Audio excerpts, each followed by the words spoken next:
Hey, everybody, welcome back to another episode of the Strat Football podcast hangout show. And today we are talking about day one of the 2016 Autumn Wind Draft, where we're drafting from the Thank you very much. We're drafting from the 2015 card set, and because it's a 30-team league, we break up our draft into rounds 1 through 5 on one Saturday, and then 2 weeks later we do rounds 6 through 10. So joining me, as always, is Tom Cook. Tom, the newly betrothed Tom Cook. Thank you, Dennis, and I appreciate the timing on your highlights there. I'm sharing my screen, so everything looks crazy. I should stop sharing the screen for a minute so people could. There you go. That's what I want to see is my hideous haircut here. But your post-wedding punum. Yes, I got married 2 days ago. We are not on a honeymoon, obviously. Someone emailed me today, boy, you're sneaking in a lot of Strat on your honeymoon. I was like, no, we decided not to do a honeymoon. We're a little older. We've been around the block. It's like, we don't, we weren't in the mood for a honeymoon. And with my disability, it can be a little more work than fun, actually. So no honeymoon. So, and I'm glad for that, actually, because it's Strat football time. I don't want to go on a honeymoon. I realized that. Like I married on Saturday, I was like, if I'm going to want to win a long time, this means like once averaging once every 7 years, my wedding anniversary will fall on the day of the draft. So that could be an issue in the future. And that concerned me. But that was really all that bothered me. But we're talking about. You should drop the word podcast. You should just say show. It's not a podcast. Yeah, you're right. You're right. I go with podcast. That's an informed football show. Yes, and let me do this without Tom knowing. But here's a picture of Tom and his lovely wife. Everybody, it's Tom and Vanessa at their lovely wedding location. Some nice pictures that you put on Facebook. Yeah, now Dennis, that's me on the left. Yeah, I got that. You guys looks like you had a really nice time, so that's cool. Oh, we did. Well, she looks beautiful, doesn't she? Yes. Congratulations. Yes, and like it's been a pretty good couple of months here for you. You brought home the Psalms Foot Championship, beat the undefeated Dennis Crowley in the Super Bowl. So how about a fanfare for that? Follow that up after a Strat Championship with a little finding the love of your life and settling down and getting married. So double whammy there, Tom. Nice job. Thanks.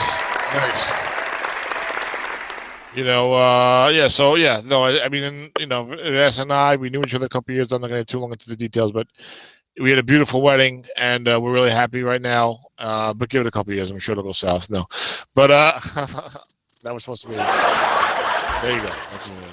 But also I think we're mature enough and experienced enough that we've been in other long-term relationships, and we know kind of things you got to watch out for, and we communicate real well, and don't sweat the small stuff, as they say, and don't get angry over nonsense. You know what I'm saying? And I think we got a good opportunity to do real well together. So I'm pretty happy about that.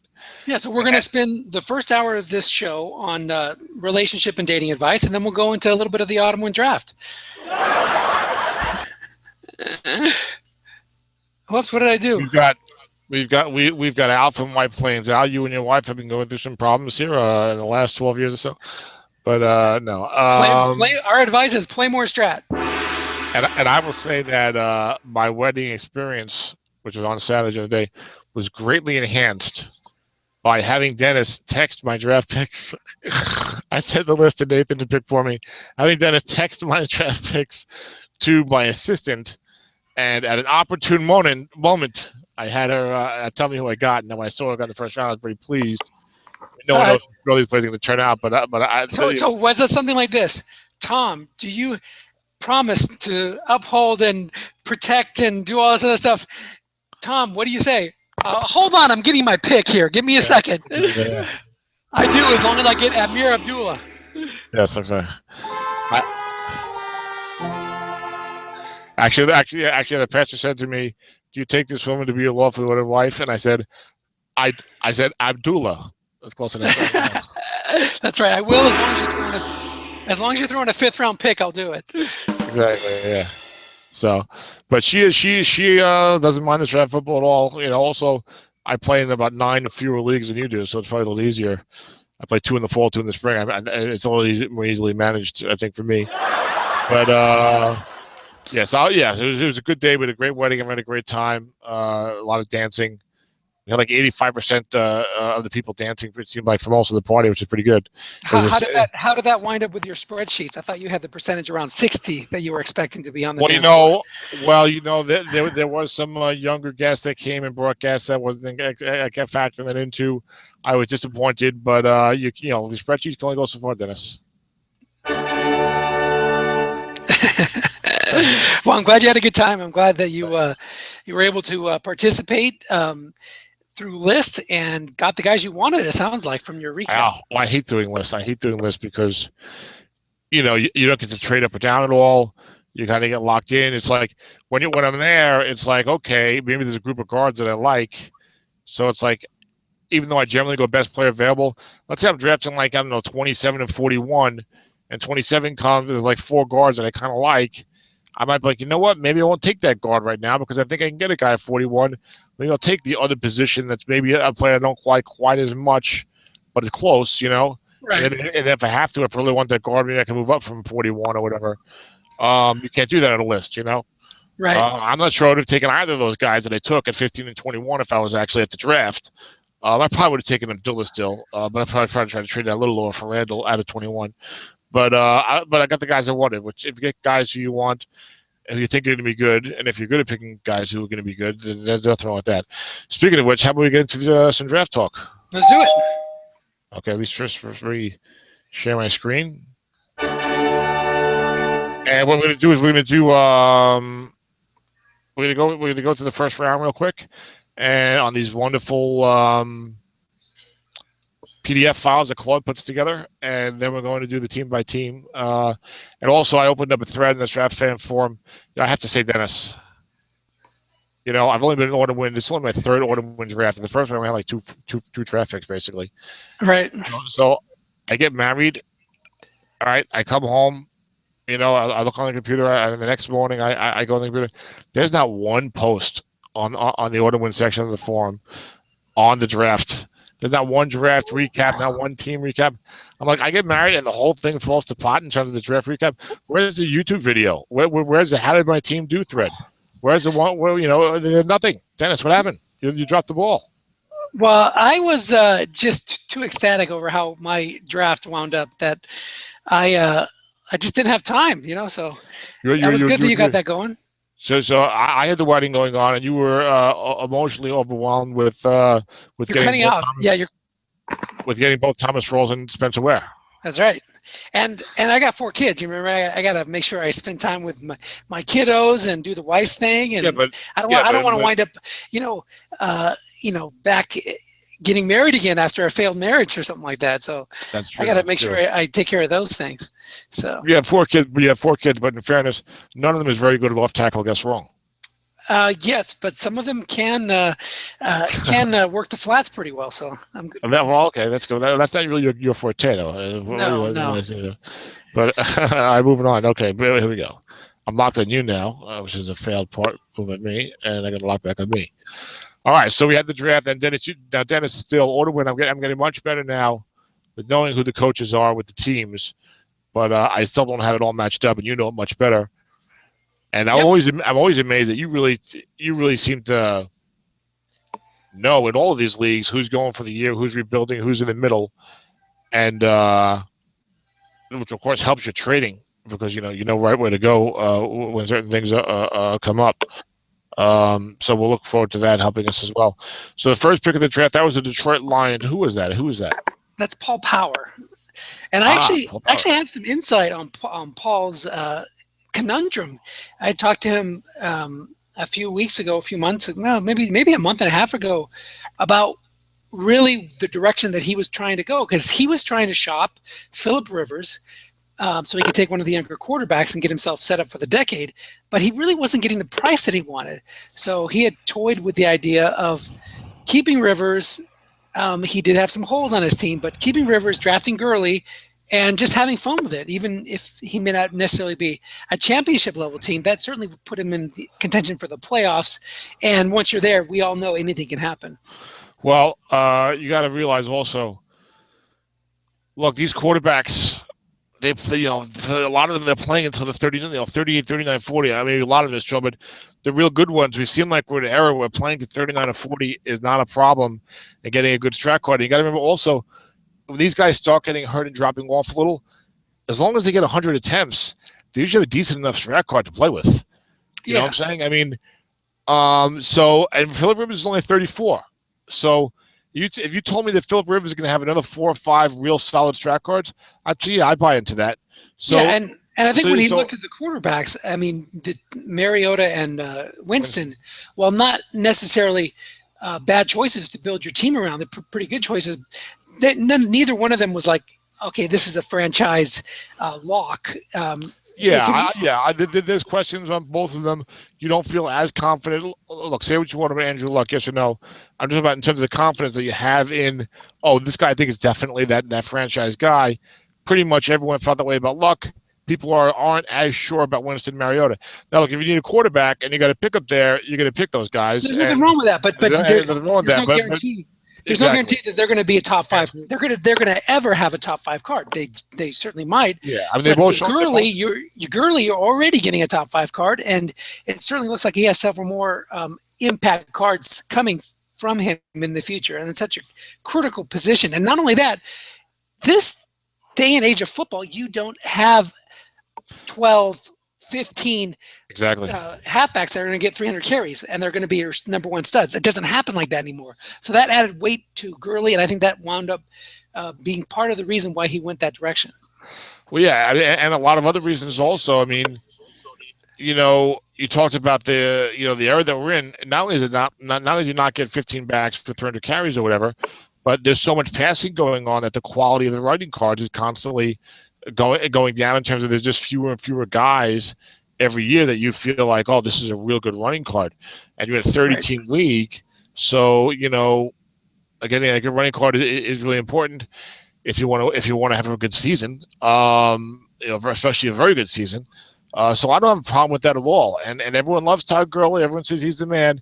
And look, if Todd Gurley is the next guy like Adrian Peterson has been, that pretty much every year is a top 5, usually top 2 or 3 Strat Football running back card, then like you have started to convince me in the last year or so. You said, you know what, Tom, maybe that's more important than the top quarterback card, because look, we're in a pass happy era.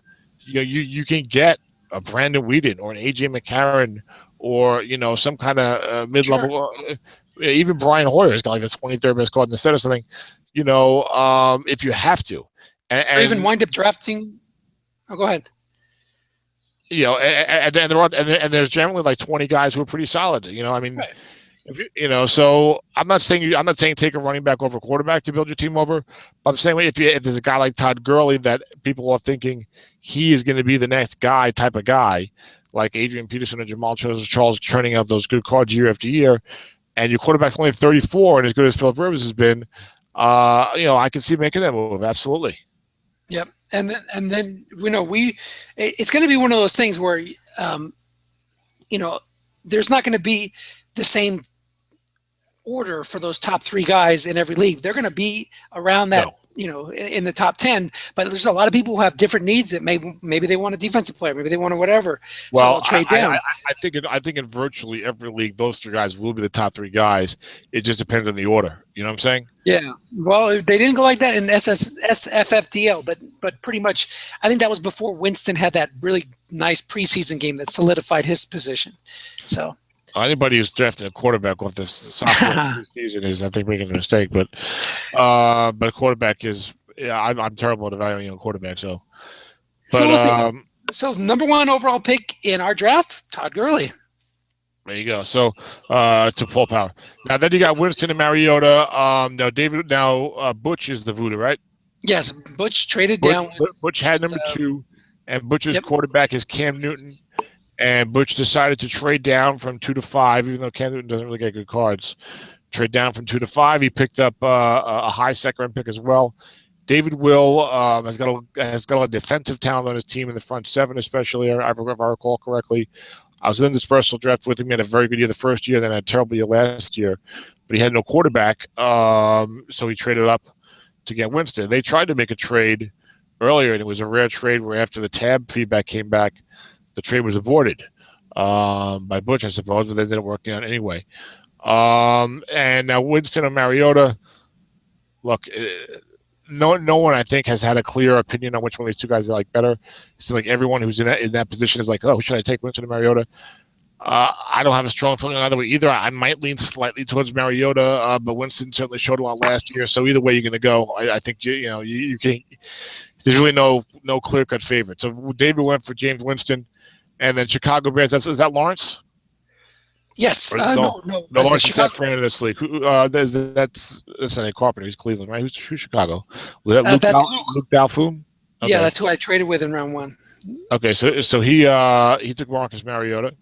Now number 4 was interesting. Michigan with Mick, because Mick was in this first draft with me for a lot last year. They really got him going, I think, in terms of his roster talent. Now Mick drafted Leonard Williams of the New York Jets, who I think everyone thinks is a very, very solid player, a very good player. There's a question of what position he's going to play in the short term. How many sacks he's going to get. He had a lot of rushes last year. But I think we all think that's a very solid pick. But Mick wrote on the forum that, he drafted Leonard Williams, and later on he drafted Rodney Gunter. Rodney Gunter's a nose tackle 5.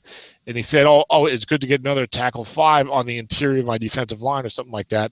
Yeah, I didn't understand him. I thought maybe he was going to slide Williams outside the defensive end, but then I looked at his team, and he's already got a couple 5 defensive ends, yeah, 6 so and a 5. Mick, I hope you realize that if you play a 4-3, that nose tackle 5 becomes a 4.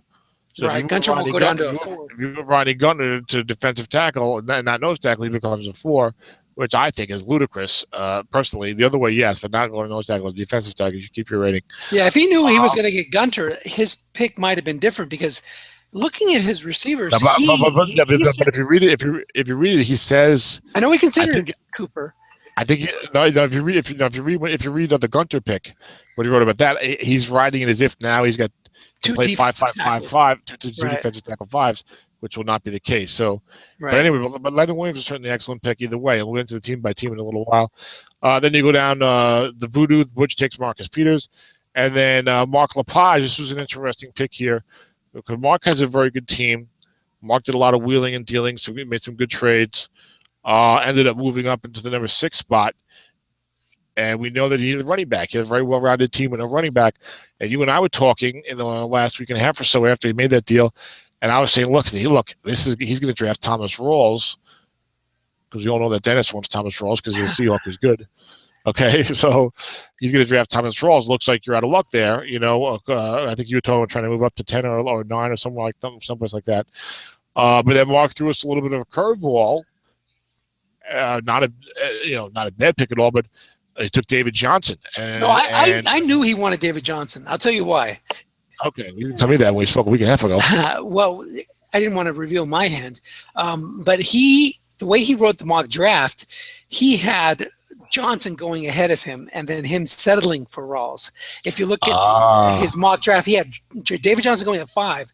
So he didn't want to necessarily tip off his interest in Johnson, but if you listen to the preseason hype, there's been a lot of people talking that maybe Gurley isn't the man, that Johnson's going to be the man as the best halfback in football. Well, I'm very big on David Johnson, Dennis, as we're showing highlights now, which I hope you can see, right? You seen that? Yep. I'm very big on David Johnson as well, but I like a lot of the running backs here, and I've got 4 running backs in my top 20 on my big board, although my big board is not set in stone. I do have David Johnson as the second best running back in this set behind Todd Gurley. If you told me David Johnson was going to eclipse Todd Gurley, I wouldn't be stunned, exactly. At all. He's a dynamic talent for sure. Yeah, I like the way the guy plays. He's got it all. He runs hard. He runs fast. He's got enough elusiveness. He's got power. He's a tremendous receiver. I mean, the guy's got a 5.50 Strat receiving card. Right, and he very well could have. He could be one of those rare guys that winds up with a 5.52 or 5.53 come next year. He's that good of a receiver down the field that he could easily have a long pass receiving card that could be This was an interesting play that made me like him a lot. If you see this play, a lot of times when you're watching the highlights, like guys will say, like I've heard people say, not in Strat League, just talking. Well, it's the highlights. Of course, the guy looks good. Everyone's going to look good in the highlights. Well, I don't know. If you watch enough to me, and I put together this playlist that has 107 videos of pretty much all the offensive skill players, and some not the quarterbacks really, some of them, but some of the defensive players who are in the fall strat drafts. But also you can look and see who the guy's doing it against. If it's a receiver, who's covering him? Look at that uniform number. Look at that roster and see who it is. Now when he does this end run around left, it's going to be a corner, right? Right. When they play the Vikings, they look and it's Xavier Rhodes, who's considered a pretty good corner. Okay. Yep. So that's like this one. Now watch this right here. He burst away from him. That's number 29. That's Xavier Rhodes. And I'm saying, hey, Xavier Rhodes gets a 5 in strat. He's a good player.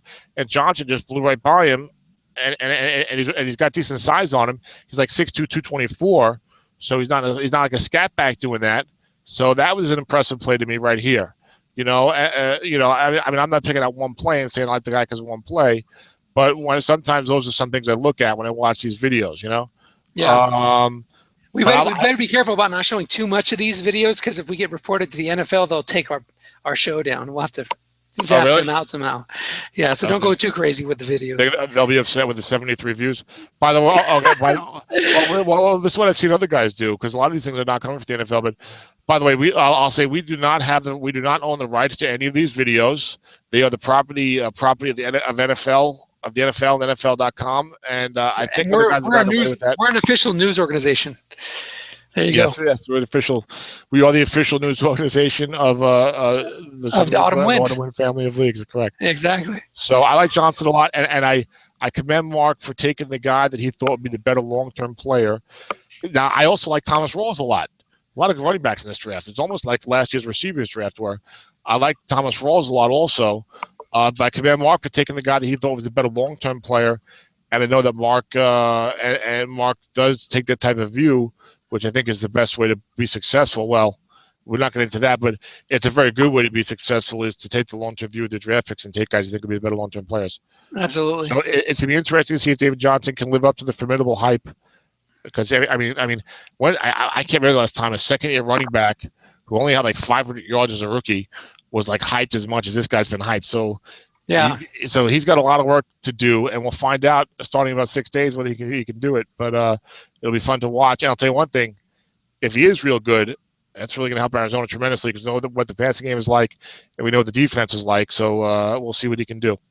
But I like that pick by Mr. Lepage. So yeah, one thing that of course, this is going to sound biased coming from a Seahawks fan, but yes. Carson Palmer. He had one of those games in the playoffs playing hurt, but he hasn't looked good at all in the preseason. I wonder if that got to him mentally or if he's, not every quarterback can play to their 40. So if I was a Cardinals fan, I'd be worried about Carson Palmer's play. That's the only thing. If he can get back to what he was playing at the early part of last year, they're going to be dynamite. Yeah, well, Carson Palmer's had some injuries in his past, so even if he's only 35, whatever, he might be an old 35. Like you said, not everyone's going to play great until they're 38, 39. Look at Tony Romo, with the injuries that he suffered, and I would be concerned too if I had Carson Palmer right now. Yeah, even though I just said, look, it's only the preseason. He had the horrible playoff game. He is older. He has got a lot of wear and tear in that body. And now he's following up with a horrible preseason. So you could be a little concerned. We'll see what happens. You know what? And just because he lights it up against like the 49ers at home doesn't mean anything to me. Let's see if he can have another real good year like he had last year. Then moving on, we all knew there's going to be a lot of corners that were going to go probably in the top 15 because you had 3 5s and a 6. You had Malcolm Butler was the 6. Then you had Marcus Peters was the rookie of the year and the flashy first-round pick. Then you have Ronald Darby and Delvin Bro. What's up, bro? What's up, bro? So then Nathan took Ronald Darby, number 7. Dallas Separado's grab free safety 5, Byron Jones, who's a tremendous athlete. Hey, real quick on Darby. Okay. If you were going to take one of the cornerbacks, Darby, Peters, or Butler, who would you have as number 1? Peters. I would have Darby. I think even though Peters got the interception, when I looked at Pro Football Focus's ratings and watched a little bit of tape, Darby, man, he just takes the guy out. He is all over his they're both excellent, but I wouldn't have a problem like I talked to Nathan about this. He had Darby as his number one corner, and I kind of agree with him. I think I might go Darby. Yeah, well, I think that now, of course, I definitely believe in Pro Football Focus in a big way, as we look at number 28 on the Buffalo Bills, Ronald Darby. I believe in Pro Football Focus in a big way. But also, I think there's more to it than that, and I think when I look at the clips of guys, I mean, Darby's like a technique guy, and I don't think he's like the greatest athlete naturally. It's not a knock. Darby faded a little bit as the season went on. I feel like Darby's almost like as good as he's going to get right now. And Peters, it's really more of a pro Peters than anti-Darby. I'm not against Darby. Yeah, but like I said, they're both excellent. Peters is such a tremendous athlete. He's so fast and he closes so quick. It's like Darby. Darby did a great job covering guys. Absolutely. I just feel like Peters is just a much better athlete. So I would have gone with Peters as potentially to be the next Patrick Peterson type of guy. I remember what a great athlete Patrick Peterson was touted as, and I put Peters more on that level where Darby. Maybe he's got to do it more like Darrelle Revis did it, where you're a strong athlete, but the technique's got to be unbelievable. And Darby was excellent. I'm not knocking Darby, but yes, of those three, who I'd pick, I would take him. It's like Good. No, that's good. I mean, it's like if you ask me, if I like Winston and Mariota, it doesn't mean if I pick one, it doesn't mean I don't like the other guy. Exactly. So I just want to get your take on that. That's cool. Byron Jones, the hyper athletic free safety, is where we left off. Yes, who apparently did a long jump at the combine that would have been like an Olympic record or something, but it was amazing. Unofficial. Yeah. Okay. I'm big on him. No problem drafting him made. And also something to think about too when you look at Adrian Amos going number 20 to Jim Riley in Southern California's son is that he was a topic of discussion after Mark Long projected him to go first round of the SSFDL draft, and I was like, oh, he's not a first round pick. But in Autumn Wind, strong safety cannot move to free safety. Right. So if you get a good young free safety, that's more valuable than in pretty much any of the league out there that allows safety switching, because you can't just take your strong safety 55 and put him back there. No, the guy has to be free safety. So correct. So that raised Adrian Amos' stock, and I do like Adrian Amos as a player. So I don't want to talk about negative. That's one thing when you say, well, I don't think this guy's a first round pick, or I think the guy was drafted too high. Doesn't mean I don't like that guy. I think he's good. I just felt like, compared to what else was there, or compared to where I think that guy should have gone, he went a lot higher, But he has played. I think he's been playing his way up the ladder. Just when people start looking at him a little more closely, you get a little turned off by the Bears' defense. But when you realize that Vic Fangio is their defensive coordinator and the defense he put together in San Francisco, you kind of have a little bit of hope there that he could turn into as that defense turns into a much better defense. Yeah, well, I think they're heading in the right direction defensively. I mean, they did a lot of turnover, and in the last year or two since John Fox came in there, and I like Amos's highlights a lot. I didn't know we're going to him, even though he's not drafted to number 20. He looks real good to me. I think he's a very good player. And I wouldn't be turned off. I'm never really turned off. I like a guy enough. I'm not really turned off by him being on a team that's struggling, and the Bears are improving, I think. So on that side, anyway. Right. So now we moved down number 9. The Rams. That's Michael Reeves, right? Correct. And he did not. I had talked to him about his pick. He somehow thought the draft started at 1 Eastern time, so he didn't even show up. And I had to text him and call him, and it took him a while to find a Wi-Fi spot. So he had bad connection issues all day. But we had talked about. He really wanted Leonard Williams, but if Williams wasn't there, he was planning on going cornerback. So that made that selection easier for me to make for him until he showed up. Oh, so you drafted this pick for him? Yep. Okay. Yeah. It's funny because when I looked at the team by team, and I've had some communications with Michael Reeves. Michael Reeves came to Strat Football from these type of programs about a year ago.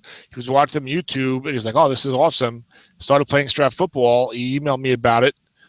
And now he's in like all the leagues. This is great. And not only that, he's very enthusiastic. He posts in the forum all the time.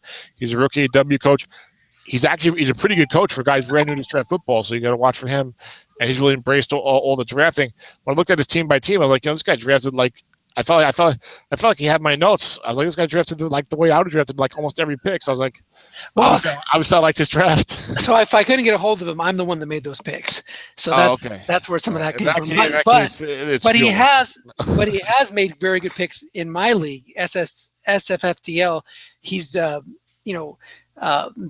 on time posting his picks, so it's not too divergent on what he would have taken, I don't think. Okay, yeah. So I'm excited for Michael Reeves and to treat him. It's amazing. Look, there's been like 3 guys that because of these shows on YouTube, they were just like football fans, not Strat Football, have like emailed me. They started playing Strat Football. They're joining online leagues and stuff like that. So that's pretty cool. So, yeah, you got to be happy about the enthusiasm that this kind of stuff generates. Yeah, so we need it. So now number 10, Cleveland, Michael Butler from West Alabama. Which I think also. Okay, so let me jump in. Go ahead, give the recap, and let me tell you what happened with another guy in the draft is from West Alabama. I think it might be It might be the Seth Roberts, the Oakland receiver. Anyway, it was that bad. What are you going to say, Dennis? Good.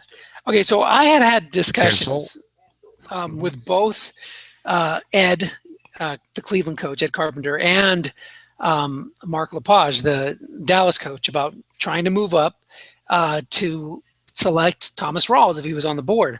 Now, I wasn't sure if he was gonna make it this far, but once we got to the point and it was pretty clear he was going to be there, they were going very strictly by the draft charts, the NFL draft charts.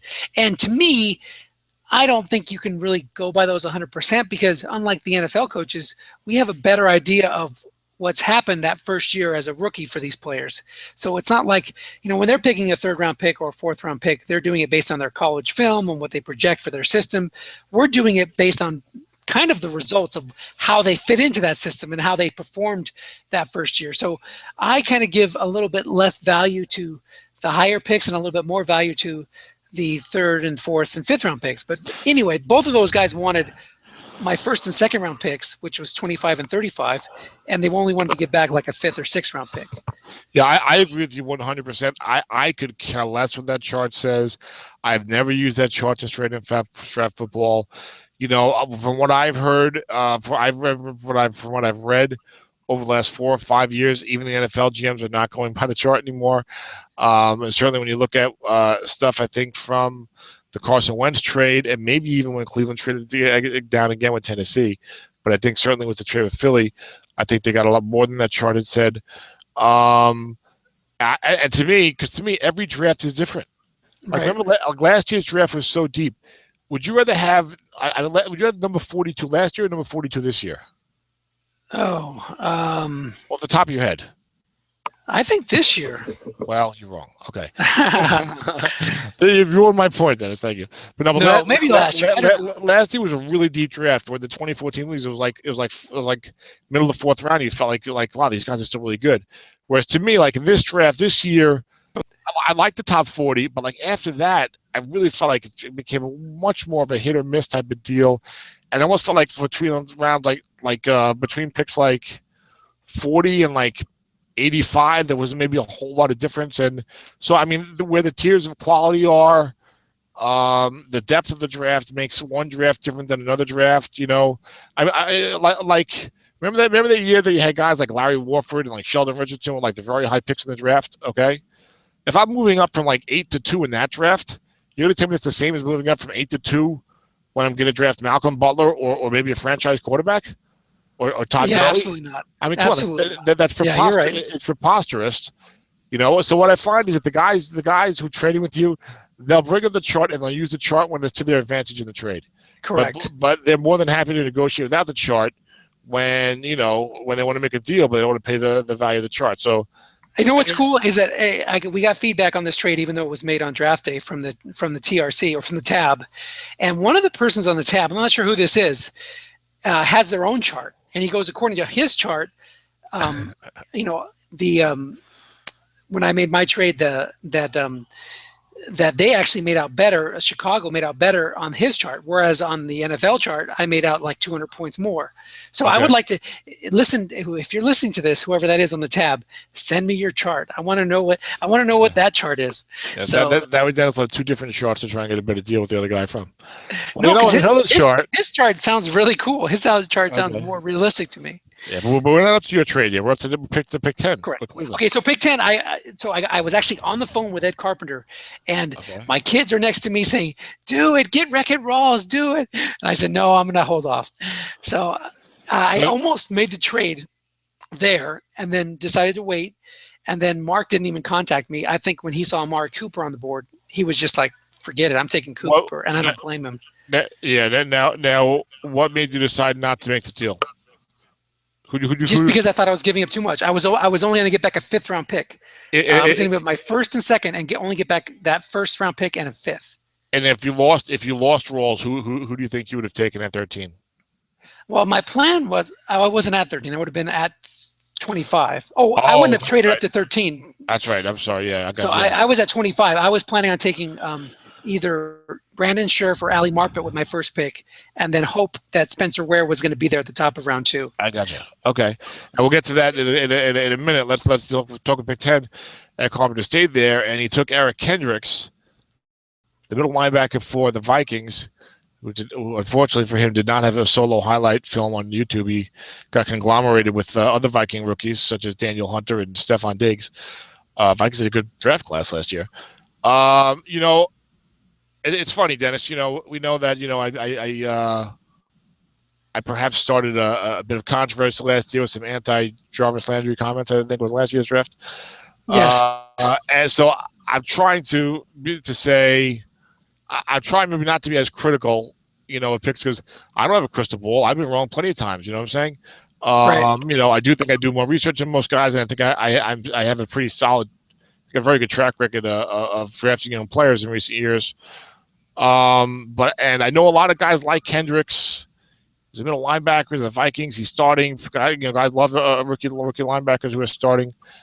I'm not a fan of this guy. I think I really am not. And I had him tumbling down my draft board. He graded out well against the run, but graded out terribly against the pass. But to be honest, a lot of rookie linebackers do that. But there was something I saw. I think he might have had other highlights. I just didn't say them. I don't remember. But there's something I saw in his highlights that made me feel like he wasn't really fast enough to justify, I think, his smaller size, perhaps. I'd have to read my notes, but I know that I've started looking at. This is the first year. I did extensive work looking at the linebacker footage and stuff like that. And you see a lot of height and weight on these guys, and when you do that. And it's funny. You get these guys like 6 foot, like 230, or 6'2", like 228, which is small for an NFL linebacker, but some of them real fast and they make it work. Right.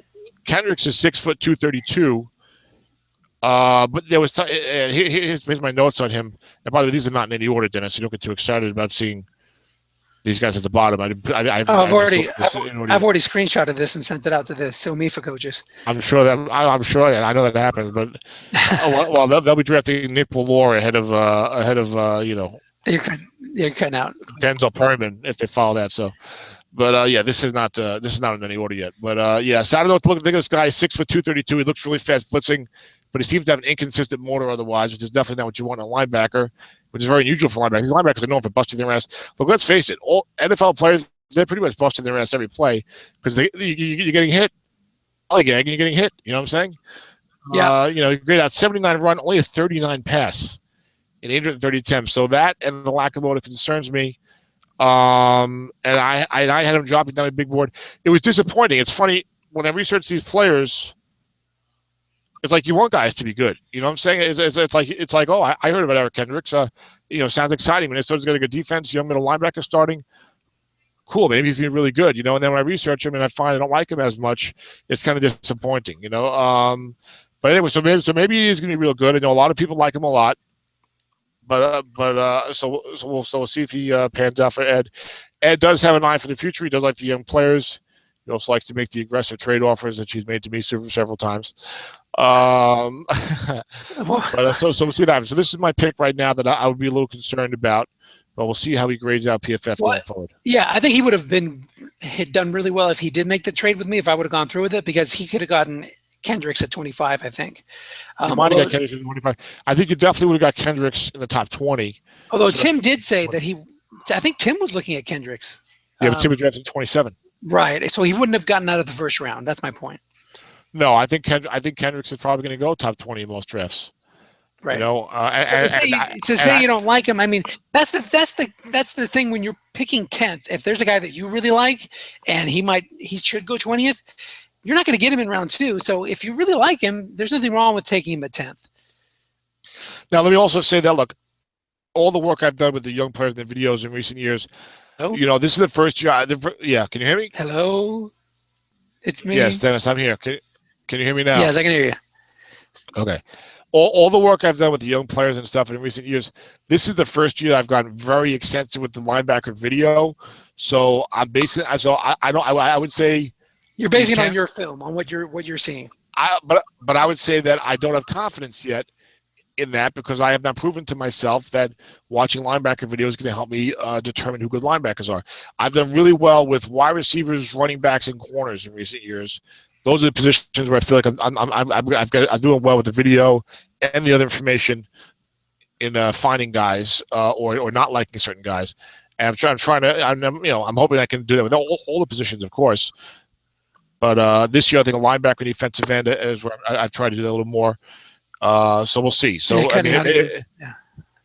if Kendricks ended up being real good, you know, obviously then my video linebacker stuff kind of sucks.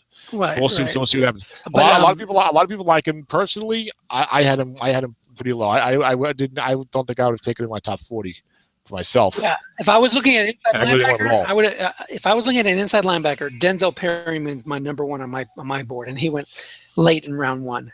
So my number one is Bernardrick McKinney, who I really like a lot, but I also like Denzel Perryman a whole lot. There's another one that I like a lot, I think.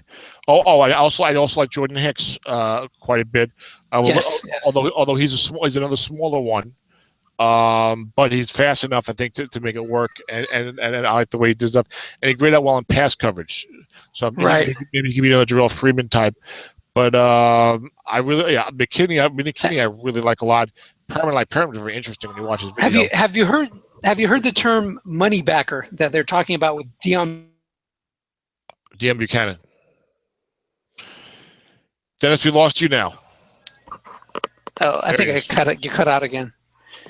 I saw it in one sentence. I wasn't exactly sure what they meant, but I saw money backer. I think, the money backer thing is like these smaller, speedy linebackers that they launch at the line of scrimmage for stopping the run, and they're able to drop them into coverage because they're just that kind of player. They're fast enough to keep up with tight ends or even slot wide receivers, and that's what Buchanan's become for the Cardinals.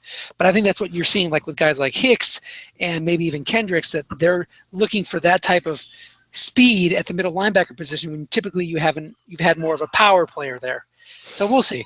Yeah. Well, I mean, there's been guys. I mean, I had that concern about Ryan Shazier when I drafted him last year, and I felt he was a boomer bust player, and I think the jury is still very much out on him. I'm not ready to crown him as a Pro Bowler like some people seem like they're ready to do, even though he's on 2 of my teams. And I knew I was taking that risk with that pick. And there are guys in the past like Derek Brooks, even though he's a outside linebacker, he got the job done. But not everyone's going to do that. So it's interesting to see what happens there. And guys like Buchanan and Mark Barron are converted safeties. So you're seeing some of that. So moving on, the Dallas drafts Amari Cooper. Now look, Mark had 6 and 11. You had David Johnson and Amari Cooper to your team. Yeah, I think. Boy. Yeah, long term. I gotta say, my favorite pick of round 1 was getting Amari Cooper at 11. That was just outstanding value for the top receiver in the draft, and somebody that I think that you could go through those picks from 4 down to 11 and say those teams could have used him. I don't care what state they're in. That Amari Cooper is that type of impact player. I like Amari Cooper. When I watch his highlights, he's a lot faster than I thought he was. I do think he's just a notch below like that Julio Jones type, and even now I'll say that DeAndre Hopkins type. I think he's just a notch below that, where he'll be like a number 6 to 12 NFL receiver, but maybe he'll never get in the conversation for is he like one of the 3 or 4 best receivers in the league. But that doesn't matter in Strat, because if he's catching 80, if he's catching 94 passes with a 14-yard average, he's going to be just as good as other guys. So yeah. I actually think he's up with those guys. I don't think he's a notch below. I just think he was a rookie, for goodness sake, and he was playing with a second-year quarterback last year. So watch how he grows. Yeah, no, I'm not saying. No, I'm expecting him to grow tremendously. No, I'm not saying right now. I'm saying over the course of his career. Got it.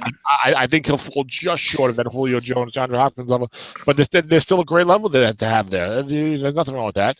I mean, look, if he spends his whole career as like the 6th or 7th best receiver in the NFL, that's awesome. Yeah. And the Strat will be maxed out the whole time. Let me ask you this: do you think he'll be one of the receivers that gets double team receptions consistently? Absolutely. Yeah, me too. Absolutely. Starting this year. Starting next year. Next quarter. Number 12, Tyler Lockett. Okay, interesting. 5'10", 182. For the St. Louis Cardinals, Dale Van Dieven was going for the year. Now, I was skeptical about Tyler Lockett. I mean, I loved him as a returner. I was skeptical about him until I watched his highlights. And I was like, man, all this guy does is just run past everybody. I mean, there's always all these guys that, come into the NFL with speed. You know what I'm saying? And it's like, oh, he's got this speed like Tavon Austin. Oh, look how fast he is, blah, blah, blah, blah. But it seemed like so often it doesn't translate into like the type of big plays and stats that go over them. But with this guy, I mean, he had 53 catches from scrimmage, and didn't really play much from scrimmage the first couple of weeks. We know what he does in the return game. And I think that Tyler Lockett has the ability on Jackson type of receiver. But go ahead. Yeah, you're cutting out again, but to me, Lockett he has what it takes. He's a great route runner. That's what separates him from guys who just have great speed. He is the opposite of Cordero Patterson, a guy who has great speed but couldn't figure out a playbook or know where to run a route. He is everything you want in a receiver, and I think he's going to be an impact player for a long time to come. I think, and of course, I'm a Seahawks fan, but I've watched him closer than almost any other young receiver in this draft, including Amari Cooper. I've watched more of Lockett than anybody. And when they open up the offense in the second half of the year because of Lynch going down, and they started to go into quick hitter passing, he was right there with Doug Baldwin for just being in the right spot at the right time, and Russell Wilson trusts him. I think you're going to see a lot of growth out of him in the next couple of years, and especially this year, he's going to take a leap. Yeah, I like Tyler Lockett a lot. Like you said, I was cutting out before. I think he's definitely better than Percy Harvin when new, because he's that type of player. One of the things that impressed me as we're watching these highlights, when I watched Tyler Lockett's highlights, is they threw a lot of bombs down the field to this guy. They weren't Tavon Austin nickel dumping him, and he's just running past these corners like easily. It's a shame. Strat, if you're listening to this, Wilson should have had a better deep card, and Lockett should have had a better receiving card deep, because that's what he did. Didn't Lockett got 12-18, didn't he? Did he? There he was running past a guy again. It's like I watch his eyes. He's running past guys all the time. And of course I watched the Seahawks play some, and these are long passes down the field. So I mean, now I'll say a couple of things. They talk about maybe not using him quite as much from scrimmage as like a full-time number 2 receiver, because they want to keep him fresh for special teams. So that would concern me a little bit. But you know what? The guy had 53 catches as a rookie last year. And they had Baldwin and they had Jimmy Graham still in the offense. Graham still caught a fair amount of balls, not what he used to do with the Saints, but still caught a fair amount of balls. So I mean, look, so how hard is it to him to go to 53 to 71 or whatever? I don't know. So I mean, number 12 to me is high for him. I know you get the returning. I like him better in the 20s, but I no longer have a problem with Tyler Lockett as a first-round pick, which is something that before I looked at his highlights, I would have thought so. I mean, Seattle's got a lot of good young players coming in, as I wrote in the forum. So they'll be in good shape. And I think one last thing about Lockett that separates him from some of the other guys is his ability to take a hit and hang on to the ball. He got pounded several times on deep passes where the safety would come up after he had caught it and just level him, and he held on to the ball. And I was worried about him getting concussions.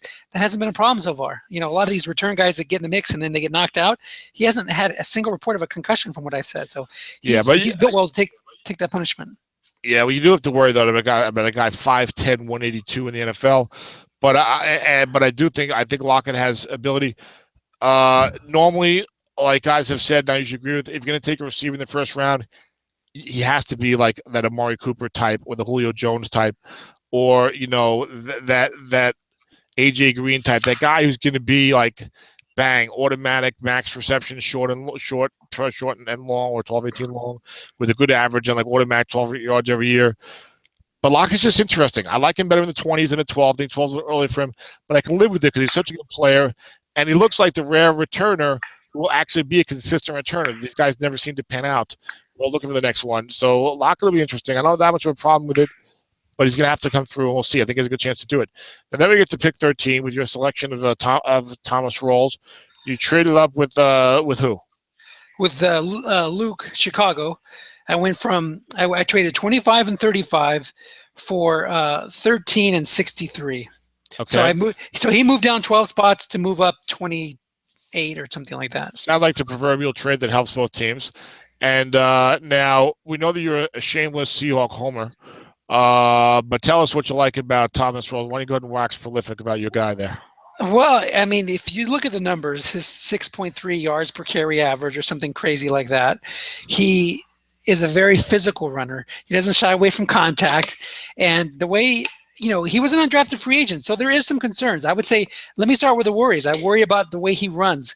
He looks for contact. He doesn't shy away from contact. Thomas, there's nothing wrong with going out of bounds, but he doesn't want that. He just wants to go through people. You see this player right here? And that worries me. I think that could lead to more injuries. And the other thing is, why didn't he go in the draft?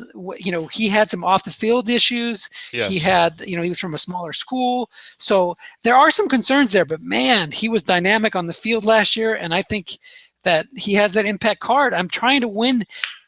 Autumn Wind is the only league. Well, I guess Frozen Tundra too, but that's the only big league, Autumn Wind, that I haven't won yet. So yeah, I'm going for it. I'm selling out. I'm trying to get everything I can so that I have a team that doesn't have any holes. And he filled the big one by getting me an impact halfback. Well, I can start by telling that Thomas, you talked about the off-the-field problems. I researched them, and Thomas Rawls, there was some felony charges related to credit card theft when he was in college. They said small school. I believe he started out at Michigan for 2 years, and then after that incident, ended up having to transfer to Central Michigan. So he was not a guy who played his whole college career at a small school. I think that's right, but I'm not sure about that. Yes. But from what I read in these articles, there was a credit card charge. But what happened was him and a couple of guys went into went to a casino or something like that. I don't know where they went, and they found a purse sitting there at a table at the restaurant, So instead of reporting their purse, Thomas Rawls sat down in the purse, and then they got up and walked away with it. You know what I'm saying? It's some woman left the purse there, and they took the purse and they used the credit cards. And it was a couple of years ago. Okay, so it's a little different than hey, look, it's not a good thing to do. It's a bad thing to do. It's a wrong thing to do. Absolutely. Right. But it's not as I think worrisome or criminal as when you talk about an NFL player. As a guy committing a robbery or a burglary or doing something else, Yeah. Thomas Rawls to me,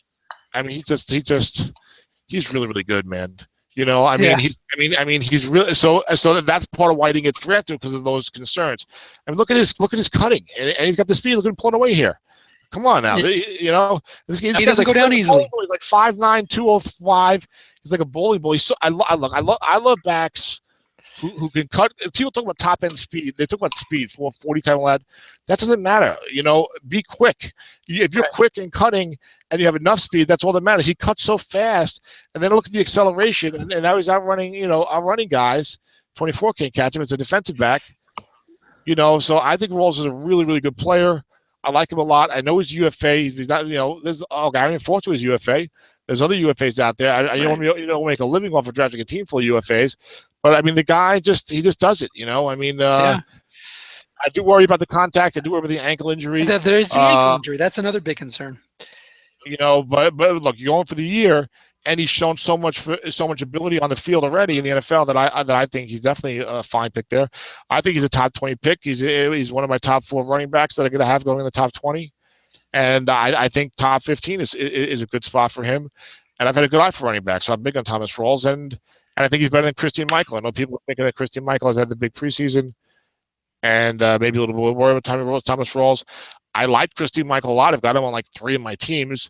But I do think Rawls is better than him, and if they end up sharing, you can still get like 800, 800 and 700 yards or something, and still get 2 good cards. Right. Especially with that offensive line they got in Seattle, although that has improved. So good job for you, Dennis, and you had to be excited to get not only a player your team needed, but a Seahawk who looked good for the future.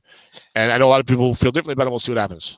Yeah, and I think that especially, the rule set this year with no dump-offs, it's going to put a premium on getting guys to call run and putting yourself in third and short, third and less in containment. So when you talked about Todd Gurley and the running backs earlier, I definitely felt like, without having a dump-off, you have to run to set up the pass. And the problem with that is that the current NFL is not set up that way.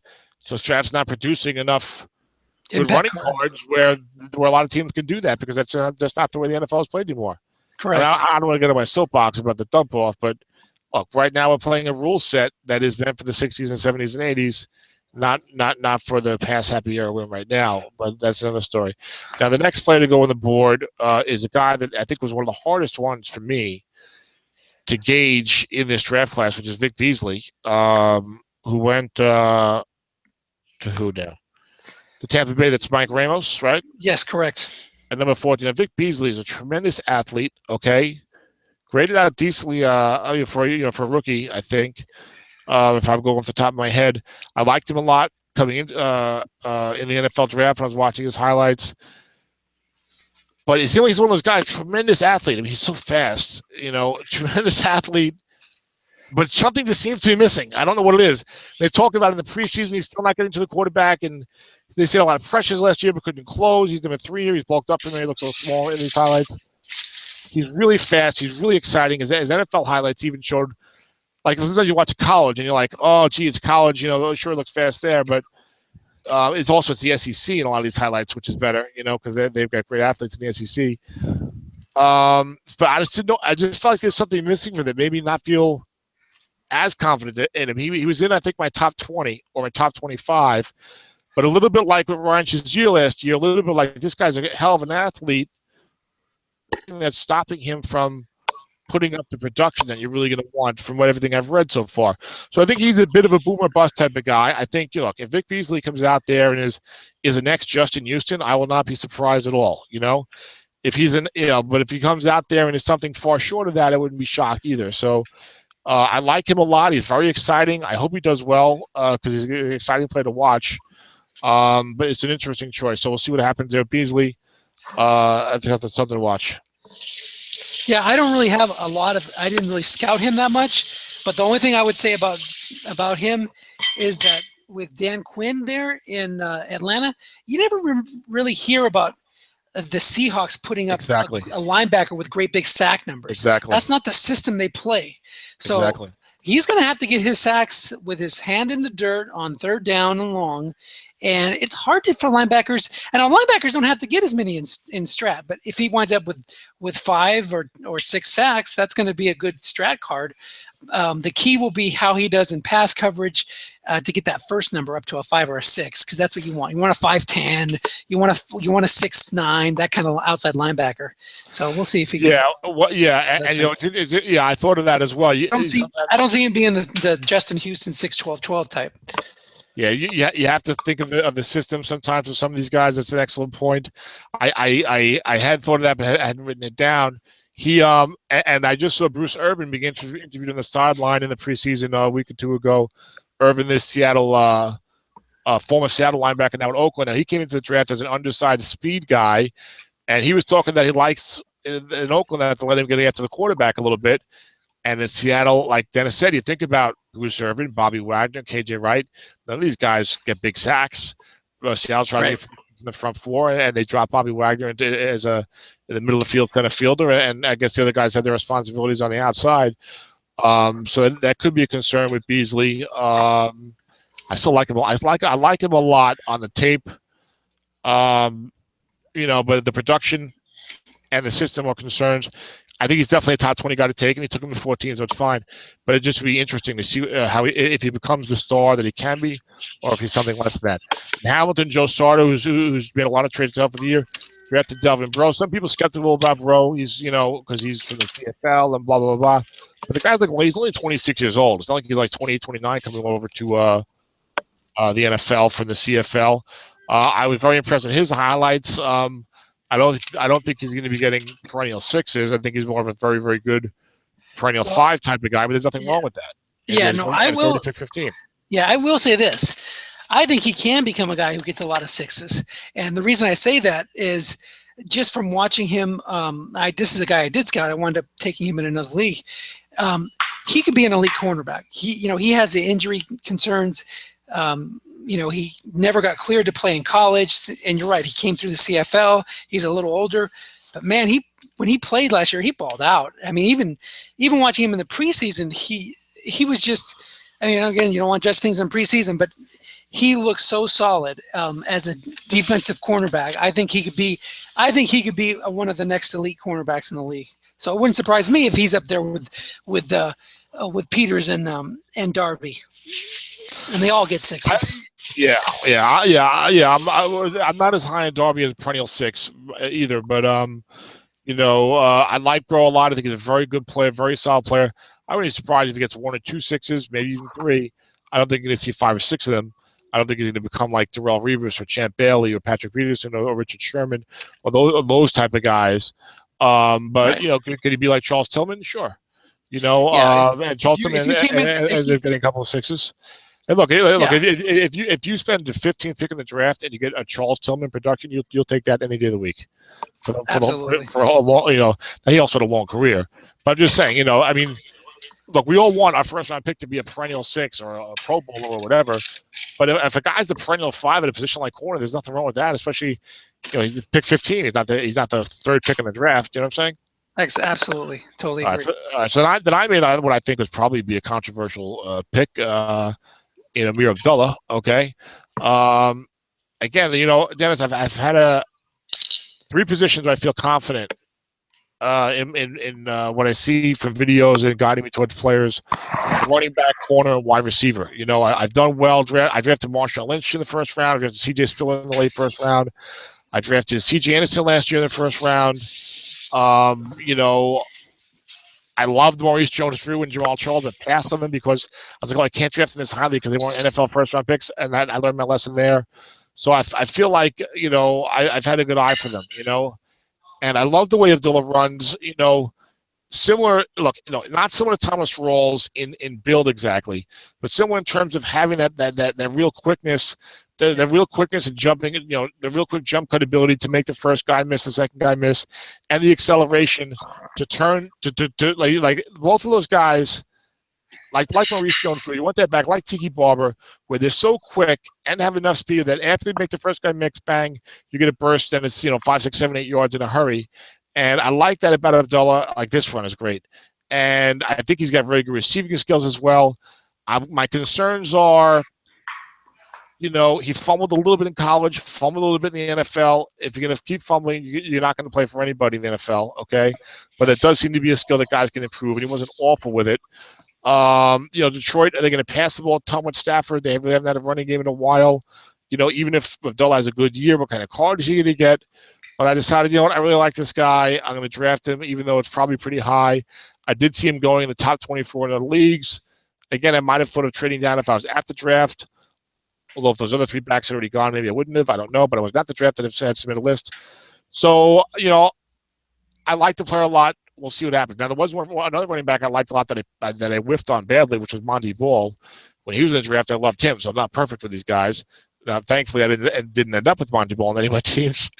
But he was a back that I would have taken in a similar spot, like number 15. So we'll see what happens. So yeah. So what do you think about the? Now, you're usually positive on everybody. So let's hear this.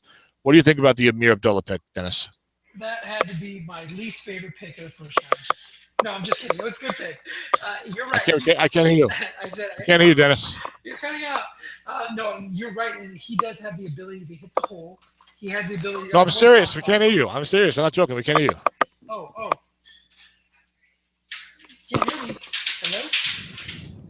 Hello? Hello? Yeah, you sound like you're very far away. How about this? How's this?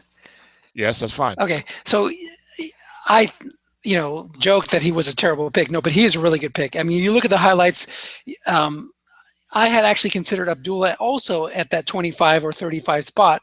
I was hoping that he would drop if I wouldn't have traded up. Now, much better spot to get him. 25, 35. It's like, oh yeah, sure, that's a fine pick. I took him a lot higher. There's a lot of good players on the board, so I took a risk there. Okay, keep going.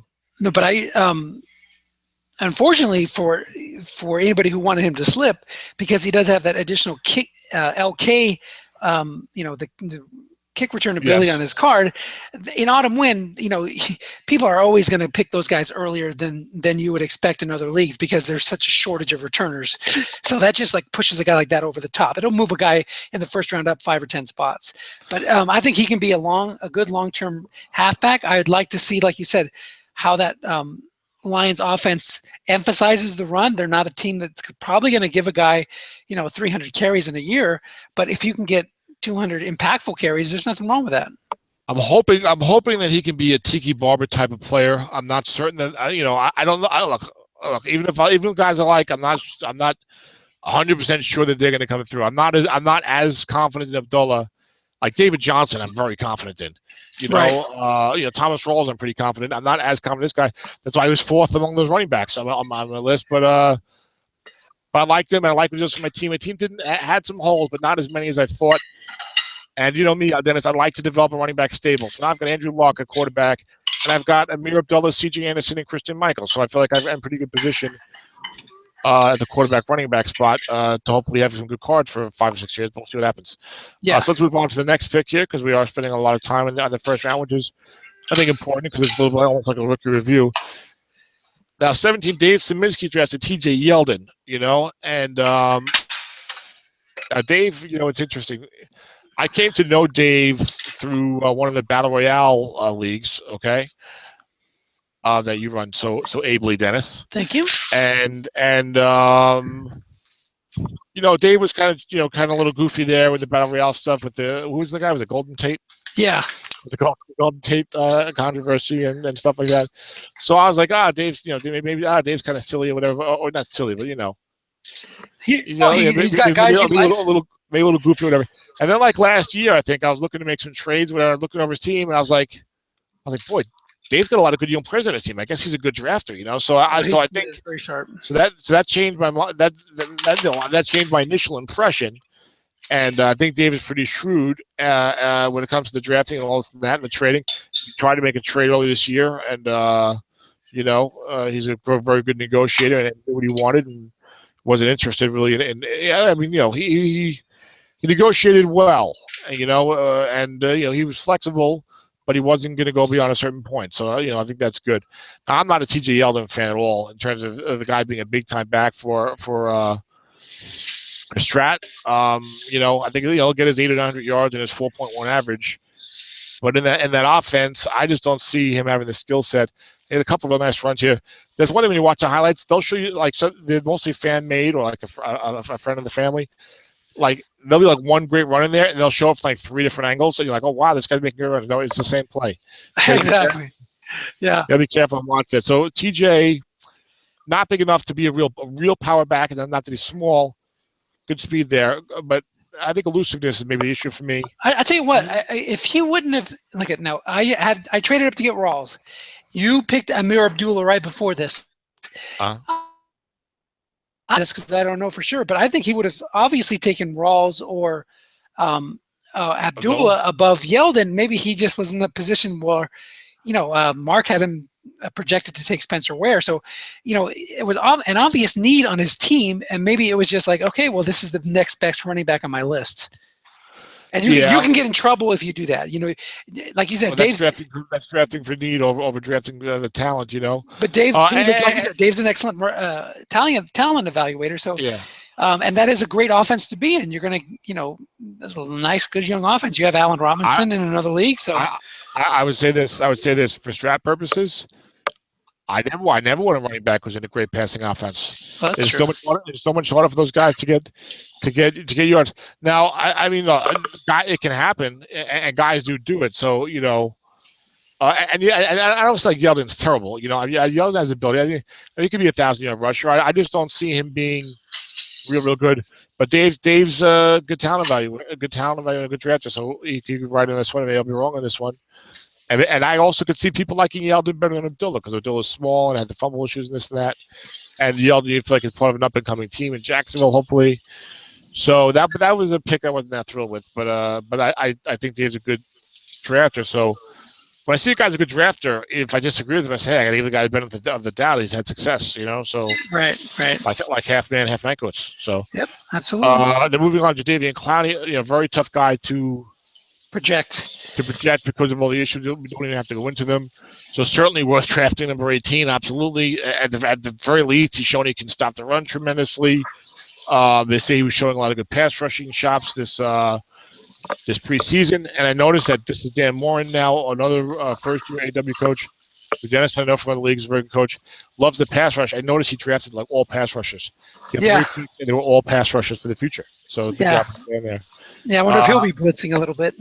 Yeah, now then you had gentleman Jim Riley with back-to-back, belly to belly, as Dennis cooks dinner in the Crowley household. What's on the menu tonight at Shea Crowley? Well, I got some chicken, boneless, skinless chicken breast that I'm going to have keyed up with some rice and some salad. That's the menu for tonight.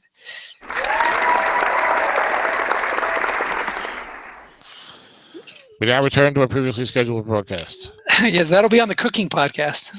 Exactly. We'll put that together. It's not a podcast, Dennis. All right, so then you had Jim took Stephon Diggs. I'm not a Stephon Diggs fan, Dennis. I love Stephon Diggs. I think he's a good talent. You look at that Minnesota Vikings highlight you showed earlier, half those clips were Stephon Diggs making great catches and running good routes, getting separation. I don't know. The two receivers after Amari Cooper that I was looking at were Stephon Diggs and Willie Snead. I had Snead slightly above Diggs, Jesus Christ. or right around there. I know you hate Diggs, but he's. You meant Snead, not Diggs. Is that who I hated? Yeah, you hate Snead. He's not the number one guy there, blah, blah, blah. Or maybe you don't like him because he's slow and you're only looking for speed guys. But he gets separation too. But both Diggs and Snead, I think our guys are going to go in the back half of round 1, top of round 2, win a lot of leagues. Well, to me, where a guy is going to go in a strat draft is not indicate to me that the guy's a very good player, But and I agree with you that Diggs would probably be a top 30 pick in almost every league. I don't know. I was not that thrilled. I looked towards highlights. Small, quick guy, Tavon Austin type abilities. Had a few big plays against some bad teams that jacked up his stats. Not a passing offense. He's small. I give him credit for doing well last year, and maybe he can become a great player. But I think a little gimmicky in the way he got past some guys that they kind of know what he's about now, and they'll watch out for that. And I do not think. I don't think he's going to be an above average number 2 NFL receiver. And I want a number 1 NFL receiver who's great if I'm going to draft a guy in the top 20. But that's me. And Willie Snead is, to me, an NFL afterthought. That's my view of it. Now, 30-team league is different because at least you're going to get value of these guys if they only catch, 50 balls on a 12-yard average. But, I'm not in love with either guy. Diggs, I don't mind. Diggs is pretty good. I think he could be a number 2 NFL receiver, okay.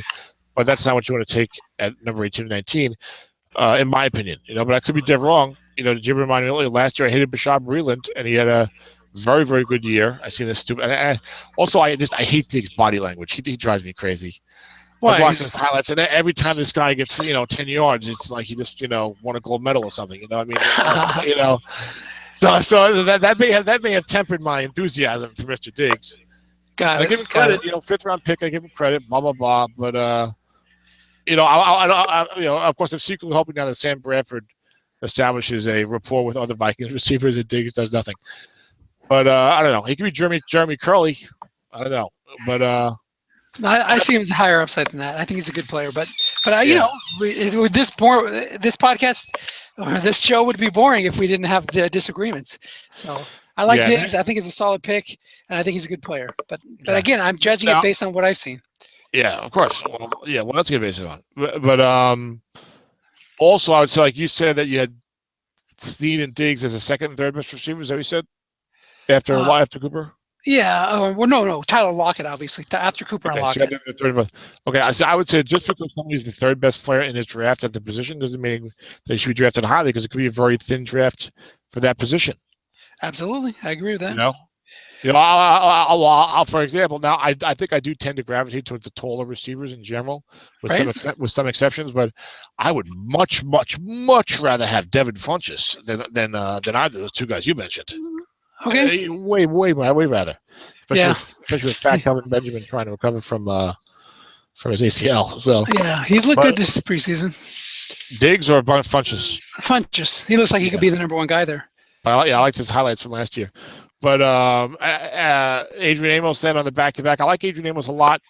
And he's a free safety. He was only like a fourth-round pick, I think. But he looked very fast. He looked pretty smart. I don't think he's going to be a great free safety. I don't think he's going to be your next guy getting ratings like Eric Weddle and Earl Thomas do. But a very solid player. And you never know when a guy like that becomes, the next perennial 6'6".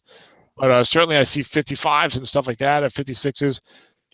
Some of these good safeties get like 46s and 45s, which is frustrating. But he's a free safety. He's a good player in our league because you cannot put strong safeties at free safety. Look at him hit. And he did more than it. He covered and he seemed to recognize pretty well. I like him a lot. I don't think I had him as a top 20 player. I don't think I had him as a top 30 player. But I don't have a problem with someone drafting him around where Jim did, especially in this league. And I like Adrian Amos. I do. If it was in a league where you could switch safeties, then I would not have drafted him in the top 30. But in this league, it's not a problem. So I give one up and one down to Jim. Then I took another player that was a reach. I'll admit, first of all, that Abu Abdullah was a reach. He should not really be going 15th, really. Then I took another reach with Demarius Randall at 21, or I'm pretty sure nobody else in their right mind probably had the top 21. Probably top 30, 35, because he's a corner, and he's on Green Bay or whatever. But again, I'm going to have to draft. I got to submit a list. I wanted to get these guys. I can't trade down because I'm getting married. Whose fault was that? So that's what we did. But I really, really like Demarius Randall a lot, as I wrote on the Strat forum. I've had a real good eye for corners, Dennis, as you know, in recent years with Joe Hayden and Bradley Roby and Patrick Peterson and Jason Verrett, and I'm only in a few leagues, and these are the guys I've been drafting. And I love to draft corners. I prioritize corners. It's, to me, a really, really important position. And for my coaching style also, I like it. But just, this is my third AW draft. In the first drafts, I just never had a pick where there was a corner available who I thought was a real good corner, This guy, he's very quick. See, people sometimes worry about, like, the 40 time, the top speed. It's not about, so much of football is what are you doing in those first 5-10 yards? Right. That's how a guy gets open, or that's how a defender closes, or that's how a running back makes you miss, So that's more important to me than other stuff, And I looked at his Packer highlights more extensively, and he's really sneaky. Yeah. This guy is very quick. He's also very fast. He fights for the ball really well, even though he's only 5'11". I noticed that a lot of these corners and safeties who are only like 5'10", 5'11", 6 foot, like Malcolm Butler did this really well. They have this technique down that when they get in the jump ball situation against these taller receivers, they get, it's not a new technique, I'm sure, but they get inside the receiver, they turn, they punch up with both hands, right, to punch the ball up and out, because they're not going to beat the guy at the top, right? So it's the old peanut punch. Yeah, you didn't see it there. They punch up from under, and it's very, very effective. And that's how at 5'11" or whatever, these guys are able to compete against these guys 6'3", 6'4". And this guy also, he's very, very smart. On the highlights I saw him baiting these quarterbacks so many times where he looked like he was just like standing there like 8 yards away and the guy's wide open. Like he wasn't even moving. And as soon as the guy goes to throw, he closed and broke up plays and had some interceptions that way. I really, really like this guy a lot, And right there, he hit the guy really well. And that's another thing I look for, even though it doesn't matter much in strat. Look, you want your guy to be an aggressive football player. You don't want your guy to be afraid to hit a guy. You know what I'm saying? Yeah, and I think and one thing that we talked about system and stuff like that before. One thing that I like about Green Bay players is they're not going to go sign a splashy free agent and bring him in to take over for your young guy. That's a good way. There was an example of that jump ball play I said, by the way. Yeah. He turns, punches up with both hands and knocks it out. Even though he can't get up as high as this guy, he's hitting the ball underneath. Well, that time he's on. That's probably a penalty. But anyway, no. So that's just it. I mean, you're going to get. He's going to be the starter for the Green Bay Packers at some point and be there for a long time. They will have to draft over him. They won't just go sign Darrelle Revis, because that's just not what they do. They trust their young guys. Maybe once every 10 years they sign Reggie White or Julius Peppers. Even then, Julius Peppers was like 34 years old. Right. But yeah, absolutely. Like that play. Come on, that play was tremendous. Yep. Look at this play. Yeah, he's like This play won the game. I think I was watching not this play, the next play on the out. I think that was like the end of the fourth quarter. I think it was a Monday Night Football or something. And this play here. I think it's Danny Woodhead. This play here is a tremendous play. Now, he only graded out like 71, 72. He's only a rookie. Now, look, he looks wide open. All of a sudden, bang. He closes. Yeah. Against Phillip Rivers. I mean, and that saved the game. There's only 15 seconds on the clock. Yeah. It was fourth down. I mean, that was a tremendous play. And he made a lot of plays like that. So I really like him a lot. I could be wrong. Maybe you guys only be perennial 5. I remember I liked Brian McFadden on the Steelers, so I made a couple plays. But I've seen way more tape on this guy, so I'm hopeful. And also I was worried because, Quentin Rollins is pretty good too. And in camp, they were kind of battling for the number 2 spot, but then they said, no, Randall was locked in. This Fields had the other spot. So talking about it, I don't see what happens. I was excited to get those 2 guys, even though they were both overdrafted. Moving on, Shreveport Steamer, Rick Byron drafted Brandon Scherf. Now, again, Dennis, in this process, I'll look at some of the rookie grades on PFF during the season, and there's 2 players: Mitch Morse, the Chiefs center, and Brandon Scherf, the Redskins guard, who I believe did not have a very good grade, like about halfway through the NFL season.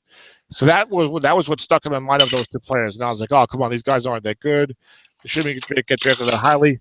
Then lo and behold, I'm doing my final draft pad, but I'm looking at wow, Brandon Scherf graded out really highly. He graded out like an 80 something in the run, maybe 80 something both run and pass, I forget. But I now think that he's probably one of the very best players in the entire draft, and very, very strong. You wish he was playing left guard because you're going to get more 7s out of Strat that way. The Washington's not getting sacked very much at all, so maybe he's going to get them anyway. But I think he's going to get 6s in his future. I think 6'5" is pretty minimum, and he'll probably get to 6'7". So I like him a lot. I would, even in this draft, I would not have a problem with people taking him like top 12 or something. Right. So get him 22. He had to be one of the best players on the board. So I think Rick got himself a really good player. I understand we do double counting in autumn wind, so the offensive linemen are always going to take a backseat to the defensive players. But what's good about that then is you should be able to pretty easily build a very strong long-term line just by occasionally prioritizing some of these guys. You know what I'm saying? Yeah, and I think I had him as a possible pick at my spot, but I would have had no problem with somebody taking him at 10, 12, 15. He's that good of a player. Yeah. And Washington is on the upswing. I don't think last year was a fluke. I don't think they're a great team by any stretch of the imagination because I'm not a great believer in Cousins, but I think they're pretty good. And the next couple of years, they might continue to improve. They got that former San Francisco guy making picks now, and he's making much better picks for them than they had previously.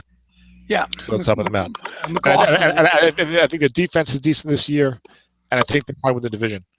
Again, Oklahoma Outlaws, Malcolm Brown, a lot of people like him. I think he's kind of a one-dimensional run stopper, but he's New England, so 5s and 6s look likely.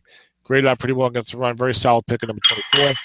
Eddie Goldman was the guy that I had a hard time deciding who I wanted, Demarius Randall or Eddie Goldman.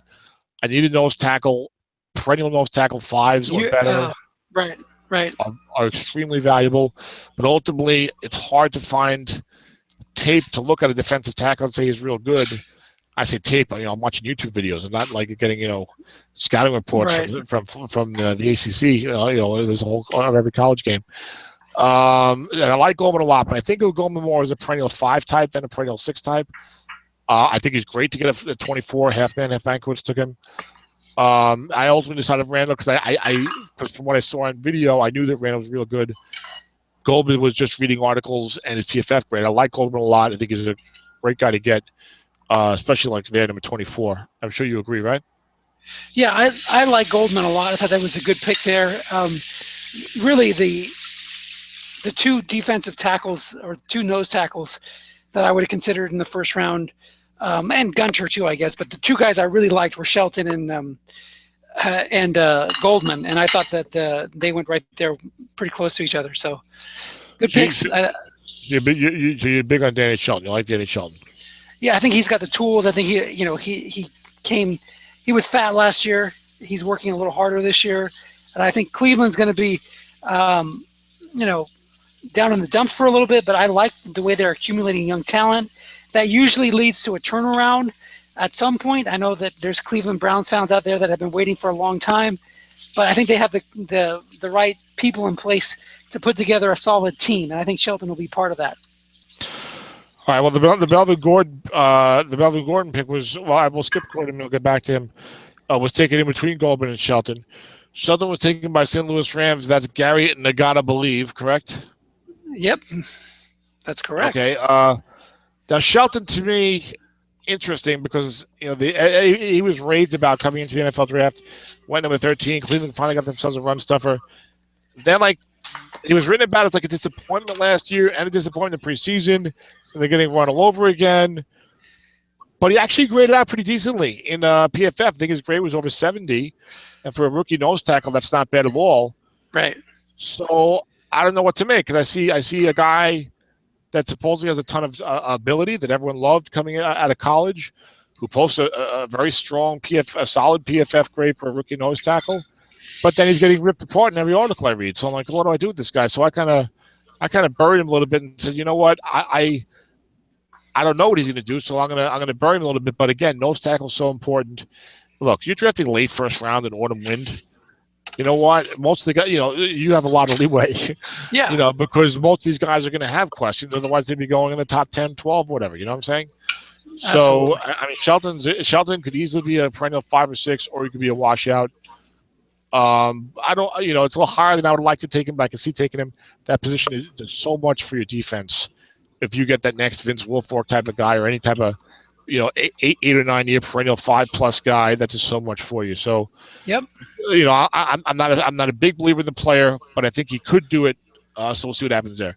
Now, and in a 30-team league, to get that nose tackle, you've basically stopped. You've economized the number of defensive tackles you have to take. You get one nose tackle that can be that guy. You're in good shape, just like you do with any other position. You never have to take one ever again. Not for a while. Yeah, and that goes so far towards your run defense there, and it seemed like 7 or 8 years ago, nose tackle 5s were just like all coming out of the woodwork. They were all over the place. Right. The last 4 or 5 years, it's like they've become a dying breed. It's like, man, it's like the nose tackle 5 and the 2-way linebacker. It's like you can't find these guys anymore. Yep. So I could see guys investing in those positions.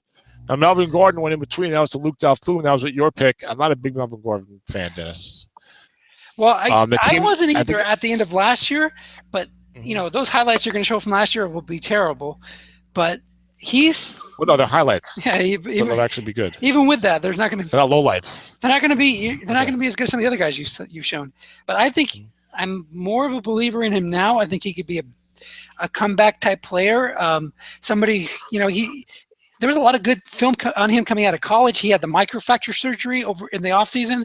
If that's successful, I think he could be a really good player, because if he gets back to the way he played before the injury, that's really what you're picking at 25. You're hoping that he'll come around and fulfill those high expectations.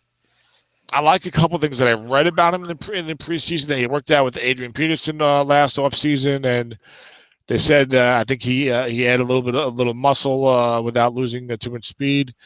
He looks a little small to me in these rookie highlights. I'm big on elusiveness for a back. I think Melvin is maybe more of a speed back than a quick back. So I'm not a big fan of his as a guy who's going to be real good. They have a terrible offensive line in San Diego. So those things worry me, but I think he's got some ability. The highlights weren't too bad from what I saw. I had him a lot lower. I probably wouldn't have picked him. To be honest, I don't think I would have picked him in my top 60 personally. But I know that, look, he was a big-name guy coming out of college. He's a 15th pick in the NFL draft. He's a starting back at the late first round, so I can understand it. Maybe I'm wrong about him. I'm wrong because if I was wrong about Le'Veon Bell, because he got in great shape in between season 1 and season 2, which, I wish I knew that. But so we'll see what happens with Melvin. You never know with these running backs. We'll see what happens. Now, here you go. If you thought I didn't like Melvin that much, wait till you see the next pick.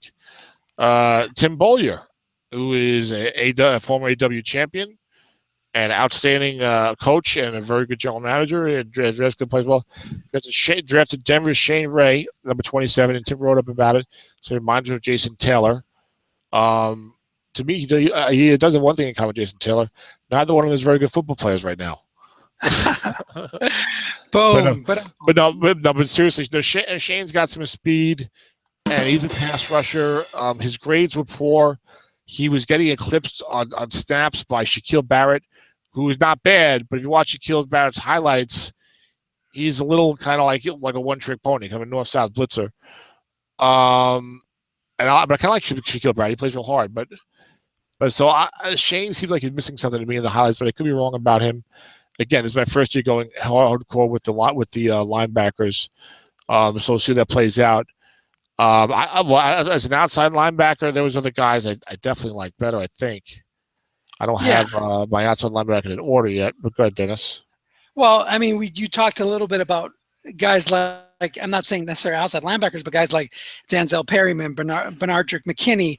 There were other linebackers. Yeah, those two inside linebackers, absolutely. I really like those guys a lot. That would have been, for my sake, I kind of agree with you. That's who I would have been looking at. As far as an outside linebacker, Marcus Golden. Yeah, Marcus Golden. That's one I would have had up there.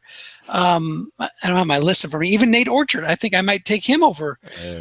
Yeah, well, still, but if Ray can't beat out Shaquille Barrett, obviously he's going to be on the field a little bit as they have some other injuries, so maybe we'll see what kind of player he is. But Zadarius Smith has looked good on tape from what I've seen. Preston Smith, I'm not sure about that, but outside linebacker wasn't as strong as inside linebacker in this draft. So why not take an inside linebacker? No, yeah, I was really I was excited about this linebacker class early in the. Shaq Thompson, process. the guy who went 2 picks later. I like him better than Shane, certainly. I have some issues on Shaq as well, but I don't have an issue with him going at 29. But Tim pointed out. Listen, Wade Phillips is a great defensive coordinator. Teaches guys, coaches them up. DeMarcus Ware is older, so Shane should have the opportunities. And so we'll see what happens. And again, I don't know yet how my linebacker eyes are going to be. I know I can do running back, wide receiver, and corner pretty well. I don't know about linebacker yet. So we'll see how that works out. But yeah, for me, Shaq Thompson, I would have taken over him. I was not using Shaq Thompson, but Marcus Golden, I think is very, very sound, reliable pick. I don't know if he's ever going to be an All-Pro. I don't know if he's ever going to be a six at anything, but like a 55 plus or something. I like him as a very, very solid player. But coming in like very early in the process, I was huge on Preston Smith. Not as much after seeing his highlights. Good player, but maybe miscast. He looks more like a 4-3 defensive end. He's playing a 3-4 outside linebacker, which is just weird. But that seems to happen a lot in the NFL. I think the Jets ruined Quentin Coleman's career by doing that to him. Yeah. And and you mentioned Shaq Thompson. There's another guy. I can't not coming to mind right now. But anyways, we'll see what happens there. But Shane Reed, a pick that I don't like that much. So probably the picks that I like the least, probably, I don't know why I would repeat those, are Eric Kendricks at 10 and Shane Reed at 27. But the 2 picks I like the least in the first round. But last year, like Tim drafted Stephon Tuitt in the late 3rd round. I did not like Tuitt. I had a bias against the 3-4 defensive ends, and he had a very good year, and he's going to be a very good player. So Tim had another chance to put me wrong like he did last year. The next Grand Rapids Rampage. This is the general manager extraordinaire in Northern Wind, as far as I'm concerned. Yeah. Walt, you look at this guy's roster, and it's like a freaking all-star team, which is looks like it's all homegrown as well. and they're all like 28 years old. So 27, 28. So I mean, he's an outstanding general manager and drafter. And so it's no surprise that he takes a player that it makes me feel good that I like the player that Dave Alt took him, but it takes a player that I think is real good in Denzel Perman. This guy's interesting. I talked about the size of these linebackers and the guys being like 6'2", 230, other guys being like 6'3", like 255, 260.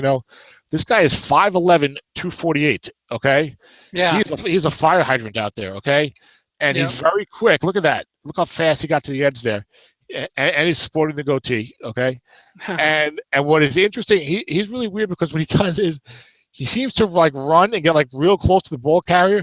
And at the last second, he like explodes. He leaps and explodes and closes those last like 3 or 4 yards like in no time and just destroys the guy. Ray Lewis. It's Ray Lewis. He's like picking guys up and slamming them to the ground. Yeah. And and they play in Miami. And even the NFL did it once, and whoever put these highlights did him a good job. Early on, he's just talking. And so these highlights are not put together by NFL Films. I think it's a fan cobbling stuff together or a friend of the family. But I really like this guy a lot. I do like McKinney. Look at that. Look at the momentum. The guy's like, oh, you're done. Yeah. I know he's short at 5'11", and some guys don't like that. But Sam Mills was short, and he got the job done. Yeah. And he didn't have awesome speed, but he's got the power. He's got enough speed. I feel like a linebacker. You don't have to be super fast. We all fall in love with the speed. I mean, like to me, you see his highlights. It's like he's such a short tackler, better than Ryan Shazier there. Who can get blown off the ball, who can miss some tackles, and has all the speed. But I think Perriman, I forget if his pass grade I think was low, but I found that a lot of these linebackers coming in to the NFL, they're usually gonna struggle to adjust into the passing game. A lot of them, yeah, I agree with that. Yeah, let me see. What we got? An 85 run grade, which is awesome. Anything 80 or better in PFF is like 6 territory. 6 territory usually. Doesn't guarantee you a 6, but that's where the 6s start happening. Okay, 85 run grade for a rookie line. Only had 403 snaps. Okay, I think he was injured for a while. So that's a concern. You want a guy to have like 600 or 700 snaps at least, because the low snaps sometimes they get a good grade, but the guy doesn't pan out. We got a 56 in coverage, which is respectable for a 5'11" linebacker as a rookie, and even a 67 pass rush grade. So the grading was good. The tape looks great. He looks strong as hell. A lot of guys liked him coming out of college. He's a 0.5, so he might slip. So having said all that, he wasn't in my top 20, but to get him 28 is very, very, very solid. And I think he's gonna be real good. So you want to say anything else about Denzel? No, just like you said, you can't fault Dave Malt taking a guy. If he takes a guy, move him up on your Somifa board. Just if they go look at the guys that Dave's taken, and if you need defensive help, those guys are worth a second look. If you need any help, just draft who Dave was drafting. Exactly. And you said you can't be a fault. That'd be a good nickname, Dave. No fault Malt. There you go. Not as good as Dave Malt Liquor. So, but that's much better name. The Miami took Shaq Thompson. We're going to wrap this up and go to the teams if Dennis can still stay with us. I hear the dinner being served. Shaq Thompson, small, fast guy. Kind of had a lot of Troy Polamalu in him. It was a little over aggressive at times in college on the tape. Interesting type of guy. Carolina's got in the NFL. Carolina's done a great job with Thomas Davis, who's a small, fast linebacker. So Shaq's an interesting player. I think he's a bit of a boom or bust type of guy where he might become real good, or he just might never get the job done. I think it's a fair spot to get him in. And again, look, once you're getting into a certain point in the draft, most drafts, the guys are going to have more questions on them. You know what I'm saying? Yep. If he was Khalil Mack or Von Miller, he'd have been gone in the top 5. You know what I'm saying? Exactly. And then we get to another pick that I didn't like. It's a wonder why. I know you're not high on Leo Collins. No, I'm not. It's a wonder why people respond to some of my posts with hostility. Your guy Funchess. You picked your guy Funchess at 60. So Claude, one bad one in your opinion, one good one in your opinion. Yeah, well, Claude's a good GM. So yeah, he's got 2 AW championships, and he's a very aggressive trader. Yeah, no, Um, I think Leo Collins could turn into one of those 6'4", 6'5" guys perennially on that Dallas line. Um, he had that crazy shock to the system on draft day where he didn't get drafted, but he's got the talent, and that's certainly the right line to be in if you want to accumulate a lot of ratings. I'll tell you a couple of things. Leo Collins, you all know, he was supposed to be a first-round offensive tackle, but then he was questioned after his ex-girlfriend was murdered. He was not a suspect, but he got questioned 2 days before the draft. So the NFL guys couldn't find no information, and it's generally not good for your draft stock if something like that happens, of course. I mean, it's a terrible tragedy for the young woman and her family. So he went undrafted because after he get drafted in the first two rounds, he's like, I think he said, "Listen, if I'm not drafted by the end of round 3, I'm not signing. I'll go back in the draft next year." And that was a bluff. That was a bluff. I wouldn't the Jets to draft him in the 6th round. Me too. Because he had nothing to do with it, is what he said. So right. He got drafted. He was a free agent and signed a very lucrative UFA deal with the Cowboys. How about them Cowboys, okay? And everyone's like, "Oh, look at the Cowboys. Look how great they did, blah, blah, blah." But then the guy, didn't do much as a rookie. I mean, his grading was awful. They slid him into guard, and he's got the build to play guard. I don't have all my guards here. There they are. They slid him inside the guard. It wasn't awful. 68 pass blocking, 50 run blocking. But you know what? At 6'4", 315 as a guard, I know you're a rookie, but you should do better than 50 with your run grade. But on the other hand, I figure how hard is it to run block when you're a big guy. So if you have good pass grade, that's more important, I guess. But so I think the reason I don't like to pick because of where it happened. It's not like I hate La'el Collins, but I just feel like La'el Collins could become a real good player. But I think the jury's very much out on him, and I don't think he's a guy that's worth taking at number 30. But that's what you got to do if you win the league. You got to take chances on guys like that wind up being 6'4", 6'5", and then set you up, so that it's almost like you got a Brandon Scherf in the round, in round 1 because you were able to take a guy that's rated. Now maybe you're right. Maybe you should have gone 30. I would have probably taken Ali Marpet there, but. Why would you take? Why wouldn't you take Ali Marpet? So I'm saying number 30. Like you say, well, you have to take a chance on a player there. Well, look, you could have taken Mitch Morse, Marcus Golden, Ali Marpet, Daniel Hunter, maybe Jordan Hicks if you liked him, Jeremy Langford, who I also like. There was still a lot of Bernard McKinney, who I absolutely love. There was a lot of I feel, players who had already shown more on the NFL level, and most of whom were reasonably well drafted themselves. That why go for La'el Collins? So my point is that if you switch La'el Collins. And if La'el Collins went in the middle of the 2nd round, I'd be like, okay, I can understand that. But I just feel like there's too many good players who had shown more that went ahead of him. And then I would say this: you said, well, hey, I think he could be another one of those 5-6 guys on the Dallas line. You're referring to Tyron Smith, Zach Martin, and Travis Frederick, all of whom I'll remind you were outstanding rookies. All 3 of those guys were 5s or 6s as rookies. But Collins is playing out of position. What happens if he goes to tackle? Well, if he's such a good tackle, how come he couldn't beat out Doug Free? That's a good point. They tried him at tackle last year, and again, so I'm not saying La'el Collins is a bad player. He could be a perennial 5'5" or something like that. It could happen. Ali Marpet right now looks like a much better guard, and he was a high 2nd round pick in the NFL. It wasn't like he was a 4th round pick, Yeah. Hey Tom, I got to take a phone call real quick. Sure. Why don't you start on the teams without me, and then I'll jump in. Skip yours if you want. Sure, Dennis. Okay. So I'd like the Collins. There's 3. So look, I could be wrong with these guys. We like to do shows to talk, and I'm free with my opinions. Guys want me to be free with my opinions because they feel like it's more entertaining, and of course they can harass me when I'm wrong because I will be wrong. Of course, no one's right 100% of the time, or even close. So. I thought it was a pretty decent draft 1st round for Autumn Wind.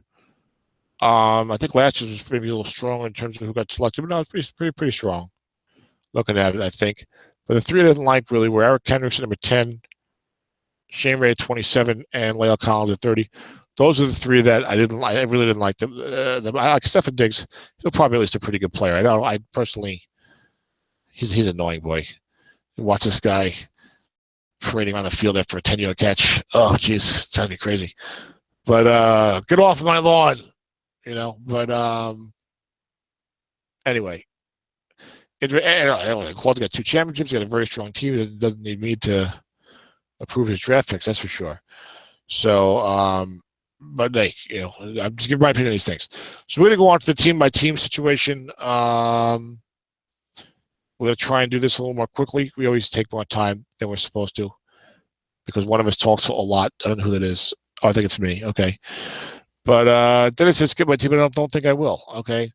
Portland Thunder took Abdullah 16. Could be a bit of a reach. Always a risk to take a running back in the first round. I like the tape. I like it maybe it's a tiny bit faster, but I like him. We'll see what happens. So there are a lot of questions around that pick. That could be a bad pick.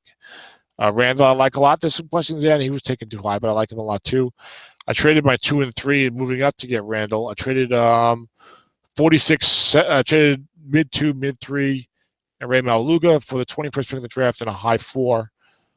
Me getting a high 4, I think, was a key because it was close enough to my mid 3 that I felt like I'd probably get pretty much the same guy there.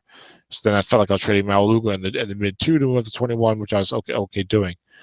That was with Jeff Smith in New England. I think he drafted Frank Clark with one of those picks, and I like Frank Clark. I got Chris Conley in the early 4th. I like Chris Conley a lot. 6'3", 205. He's got the speed as well. Fights for the ball, runs better routes than you would think for a guy who's kind of raw coming out of college, allegedly. Look, he's in Kansas City, and they've already got Jeremy Maclin and Travis Kelce, and it's Alex Smith throwing the ball. And when Andy Reid was in Philly, the wide receivers never seemed to do very much. But I like him as a good number 2 NFL receiver, maybe above average number 2 NFL receiver. And my team is desperate receivers, and Michael Floyd. So I was happy with that. Max Williams, I like a lot. Obviously, this is my draft. I draft these guys, so I should like them. Tremendous athlete as a tight end, very big too, 6'4", like 257. I was a second-round pick of the Ravens. Didn't do much as a rookie, and they still, they signed Ben Watson in the offseason. That's a bad sign for Max Williams. But it's late 4th round, and we'll see if he comes through. If he's a bust like Gavin Escobar, who I liked a lot 3 years ago. Tyler Kroft, receiving tight end's got a bad knee right now, but I like the way he looked as a receiver. Tyler Eifert's injured all the time, so this guy can get in there and get some time. He's a 3rd-round pick. I really like his highlights, and I like to run a 2 tight end offense. So hopefully, you don't have to do much to be able to be a second tight end and be better than a blocking back. So hopefully Kroft can maybe someday do something. Carolina Panthers, I don't know who that coach is. Is that an expansion coach? Might be an expansion coach. This is where you need Dennis. I don't know all the AW guys yet. He only had 5th-round picks, 3 5th-round picks. It probably was an expansion team. Got Mark Lewinsky in the 5th round. Look, this draft was not that strong. This draft class was not that strong. So 4th and 5th round, even late 3rd round, I'll be a lot more forgiving than I was in the 1st round for sure. Having said that, Mark Lewinsky is an excellent pick in the 5th round. 4th round pick for the Seahawks as a left guard. He's going to start for them this year. A left guard is where you want to get the pass blocking. The Seahawks are retooling the offensive line. I think it'll be better than last year's, possibly, with maybe the exception of Eugene Okung's position. But they now start getting an offensive tackle or 2 in the next year or 2. They can actually have like an NFL average line instead of a terrible line they usually do. So Galinsky, I think, is definitely worth the flyer. Eric Rowe, it's a 5th round. It was a 2nd round NFL pick, but Philly's trying to get rid of him, and he's not doing well. So so he's probably not going to work out. Rashad Ross, I don't know anything about him. Maybe he's a kick returner for the year. Chicago Bears, Luke Dalfum, Marcus Mariota. I'm terrible at evaluating young quarterbacks. I'm probably just going to steer you wrong if you ask my opinion, and you'll probably be hurting yourself. Having said that, I like Mariota, but I have an awful track record with quarterbacks. So just ignore me on quarterbacks.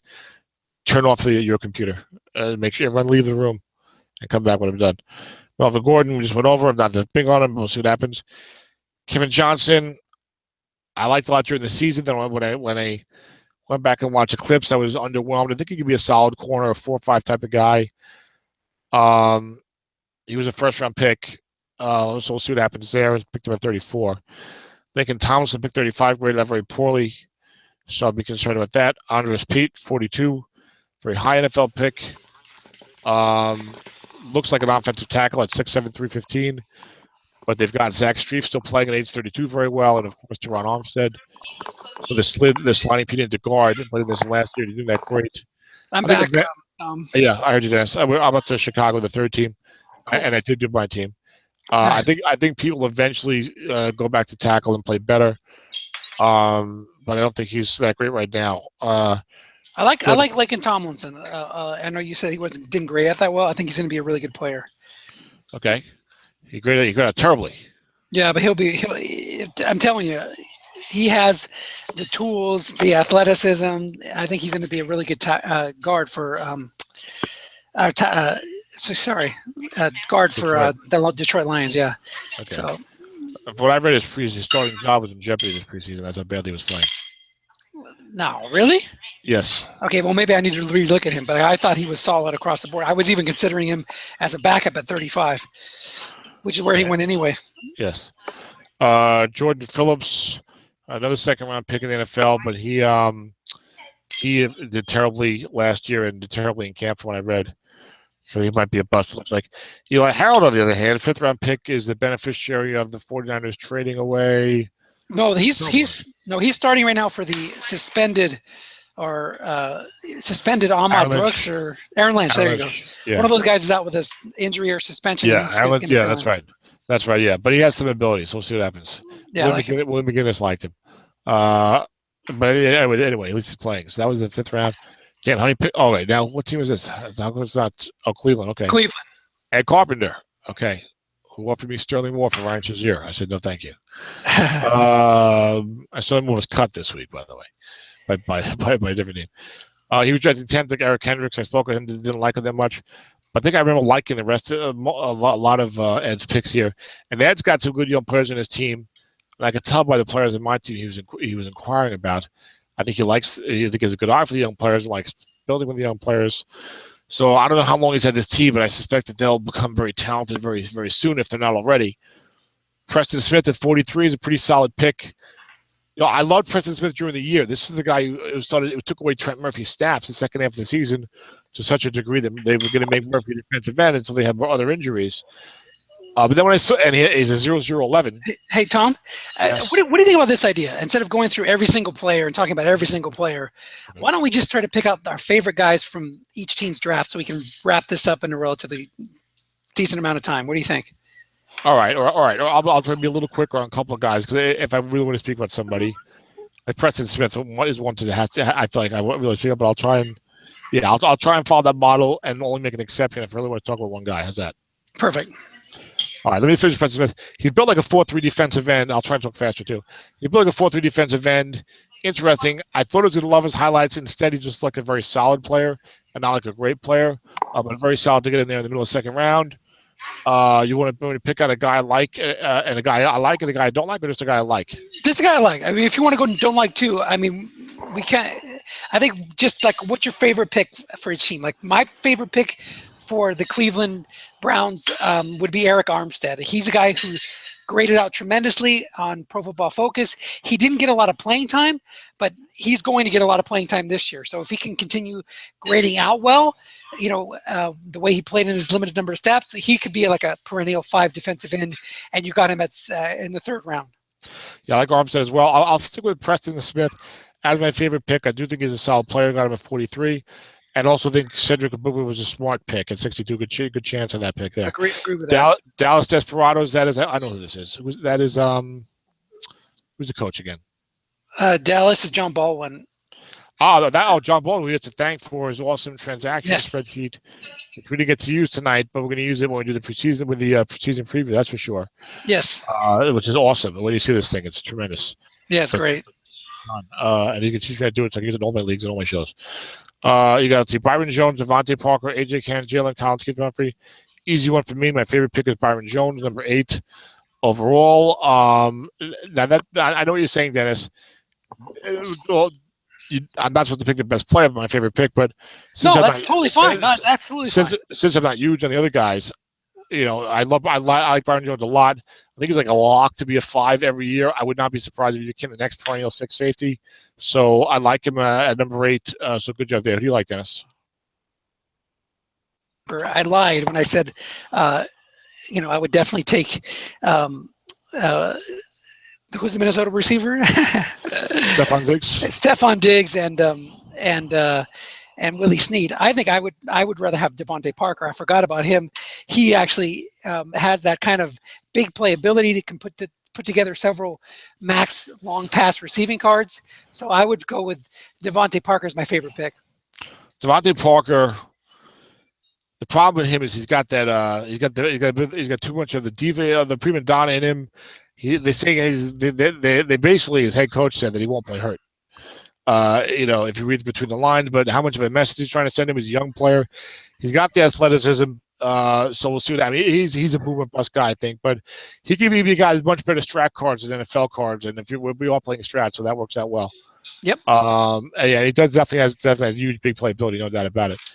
Dallas Cowboys. How about them Cowboys? How about him? That is Mark Lepage, very, very good general manager for the Great White North. And he had excellent draft. I hate Landry Jones, but David Johnson, Amari Cooper, Trey Jackson, and Carlos Williams. Yeah. And Trey Jackson and Carlos Williams in the 4th round. My favorite pick, I'll go with Amari Cooper at 11 because I would have expected David Johnson to be there at 6, and I love David Johnson. I like him better than Amari Cooper. Yeah, I thought Amari Cooper was a top 10, maybe top 5 pick. I think Cooper. I would have thought Cooper would have been gone already. So to get him at 11 is awesome. He's going to be a max short long pass guy with his double team completions. Sneaky feature of Carlos Williams is the fact that you can play him as a fullback, so you can line him up with his with another halfback, in a pro set, and he can go deep. He's a receiver that can go deep, and he has an impact running card. So he's probably going to have as big an impact as any 4th round pick in the draft. And amazing for a very good rushing card to go. So many guys seem to be going for the year. Maybe they've already traded all the picks away because they got guys like Spencer Ware and Carlos Williams going much later than I thought they would have, just based upon the way that most of the autumn win coaches seem to operate. Yeah, and it's funny how Mark's trying to set me up as the favorite, the lock to be the next champion. He's going to have excellent defense. He's going to have Carlos Williams, better, really incredible receivers, and he has just as good a chance as anybody of winning this thing. All right, well, we will look forward to that. We do the season preview, and we into the playoffs, of course, in 4 or 5 months. Detroit Lions, who is that? That you told me that's Paul Power. Yes. I've got the power. He's got Todd Gurley. You got Todd Gurley, Marcus Golden. I like him a lot. Will Todd's pretty solid. Nelson Aguilar, well, it's a 4th round. Ibrahim Campbell and Tony Lippett. Campbell's a nice pick there in the 5th round. I think I go for him he's starting for Cleveland. He graded out decently on PFF from when I remember looking at him, and I think he could be one of those guys that gets steady 4s with a couple of 5s mixed in, and you get that in the 5th round. That's a good value. Well, look, every time you get a start in the 5th round, it's a good thing. I kind of hate Campbell from his clips that I saw, but I think a perennial 4 could be okay. I feel like I'm trashing every guy that you like on the. I'm not doing that intentionally. I'm not doing that intentionally, Dennis. For me. All right, I was going to take the cheap way out and say Todd Gurley because most people thought he would not go first overall to this team, but I'll say Marcus Golden, 32. It's a high 2nd round pick. I know. I just think a very, very solid linebacker. I think he can be a 55+ guy, and there's no too good two-way linebackers around. I really like him a lot. Some of these linebackers, they're big but a little slow, or they're small but really fast. Golden's like right in the middle. He's big enough, and he's fast enough, and he's very aggressive, and I really like him. And obviously Arizona has shown they know how to use their good young defensive talent. So I like him a lot as a very, very solid player. And that's about where he should go, really. Maybe somewhere from 20 to 40 or 24 to 40. But I really like the player, so I'll give Paul kudos for that. And I like the girl move too. Grand Rapids Rampage. That's his Dave Malt Liquor, called 45. Yep. We got Denzel Perman at 28. We got Quentin Rollins in the 3rd round, late 3rd round. We got Matt Longacre and Mike Gillisley. I'll take a cheap way out and pick the 1st round pick. I do like Quentin Rollins also, but he's going to be the nickel. Yeah, I agree. Perryman's going to be the best pick in I'll take Perryman, who I really like a lot. And again, just like with Golden, that's about where you expect Perryman to go. I just think he's such a good player. You get a player like that, it's at 28. It's awesome. Yeah, but I think that he could be the kind of player that you look back and say he should have gone top 10. Yeah, maybe 15. It's a pretty good top 10. Ray Lewis. You're going to wish you Well, took him in the top 10. I don't think he's. I don't think he's Ray Lewis. I'll say that. Okay. Hamilton, Tiger, Cats. Joe Sardo. Which of his two picks is your favorite? I'm going to go with Delvin Bro. What's up, Bro? Joe only had two picks. I'm going to go the other way, even though I like Bro a lot. And a 15th topic. Seth Roberts in the 5th round. I really like Seth Roberts. I think he can be a number 2 NFL receiver. He's kind of built like Terrence Williams, which is troublesome because you think the guy's getting injured. But I like the routes he ran. I think he's got more speed than you realize. I think he can be a very solid NFL number 2 receiver. And you may see him starting to surpass Michael Crabtree in that role for Oakland soon. I like Seth Roberts, so I'll give kudos in the 5th round to get that guy. I think he's pretty good. The Texans, that's Nathan. You have Ronald Darby, Jordan Hicks, Jeremy Langford, Willie Snead, Landon Collins, and David Perry. Who should go? Should I go first? Or you go first? I'll go first. My favorite pick is Willie Snead. You know that I know you don't like him. I know you hate him, but he's a 4.55 in the set. He's earned the trust of Drew Brees. He reminds me a little bit of Steve Largent in the way that he's slow but gets open, knows how to get separation, and he catches the ball. That's what you want to do when you're a receiver. He gets it in traffic. He hangs on to it. I like him. He reminds me of a receiver. Who's the guy? You know what? I can't remember the guy because he was not very memorable. So that's why I think we'll be saying Willie Snead in 10 years. But I do not feel a need for Snead. I don't hate the guy. I don't like the guy. I don't think he was really worth a top 70 pick personally in the draft. But he's got a good card. Let's use him for the year. I'm gonna go with Jeremy Langford. 2nd round pick, number 41.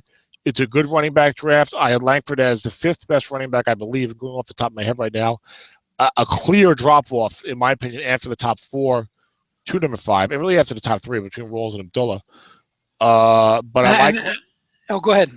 But I like Langford. I think he's a good all-around back. I think he's runs fast enough.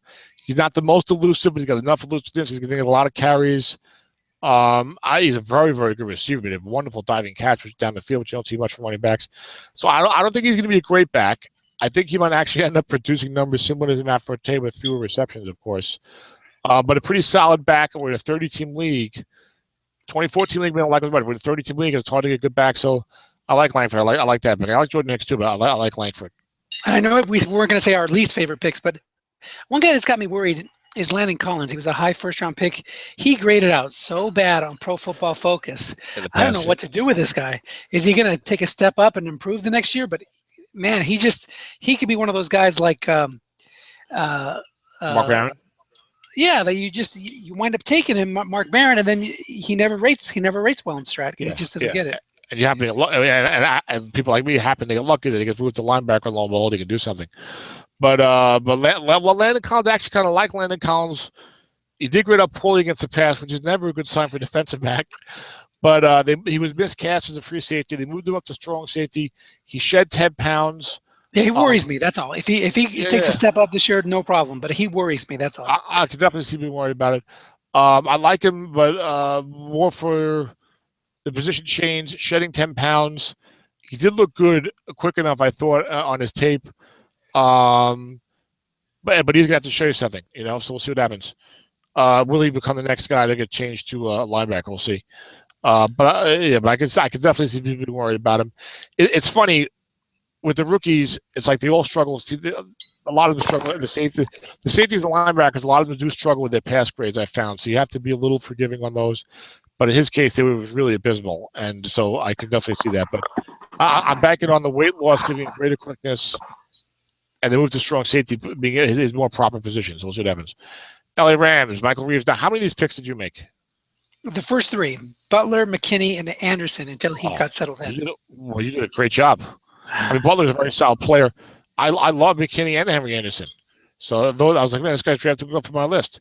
So Bernard McKinney, again, just like I said with Marcus Golden, I talked about the linebackers all seem to be either too big and a little slow or small and too small but quick. But McKinney is 6'4", 246, very very strong, quick enough, looks like an NFL middle linebacker. Now he was at Mississippi State playing in the SEC, usually against teams that were better, and he was still standing out. In the video I saw, Now he only had, I think, like 400 snaps. I really, really like Bernardrick McKinney a lot. I really do. I can't even emphasize that enough. We talked about on our show earlier in the year where you're saying all these linebackers are going to be gone.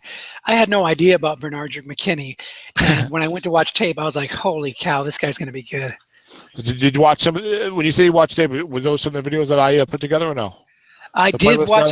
I didn't really get to those. I was looking more at the offensive players for your playlist, but what I did was I did my own YouTube search once you showed me how to do that, and found some clips of him. And then I went and actually watched a couple of games where I was just looking at different players, just wanted to see how he did in the overall flow instead of just the highlights. Did you? Now I enjoy it. Do you enjoy? Like doing the kind of, I know it's time consuming and you're busy with work and school, but when you get a chance, working kids, when you get a chance to do it, do you enjoy doing a little of that work? Oh, absolutely. And what it usually does is I'll go and hit the elliptical machine at lunch, and I'll have just some clips and do that while I'm exercising. So there you go. That's what that's the way to do it. Do it while you're multitasking. Yeah, what's nice about that is, like, even if you don't get him in any of your teams, you're now kind of a Bernardrick McKinney fan. Right. It's like if you're watching the Texans next year and he does it, like, oh yeah, I like that guy. Oh, there you go get him, Bernardrick. Exactly. So yeah, Henry. Yeah. We're not going through all these. Henry Anderson. I like. It's probably my favorite pick, just because he is such a stout defender against the run. You can see him be like a Jarrell Casey as a defensive end in a 3-4. Yeah, Henry Anderson. He graded out tremendously. Then he got hurt, so I do like him a lot too. I'm gonna go my favorite pick. I gotta say Bernardrick McKinney because I know how much I like him. To get up number 47 to me is awesome. I'll say this: he's solidly in my top 30. He's really in my top 25, really. But I'm gonna give an honorable mention to Kyle Emanuel, 4th round pick, outside linebacker for the San Diego Chargers, who I don't know that he'll ever do anything. Okay, but he's a little smaller, but he's kind of quick.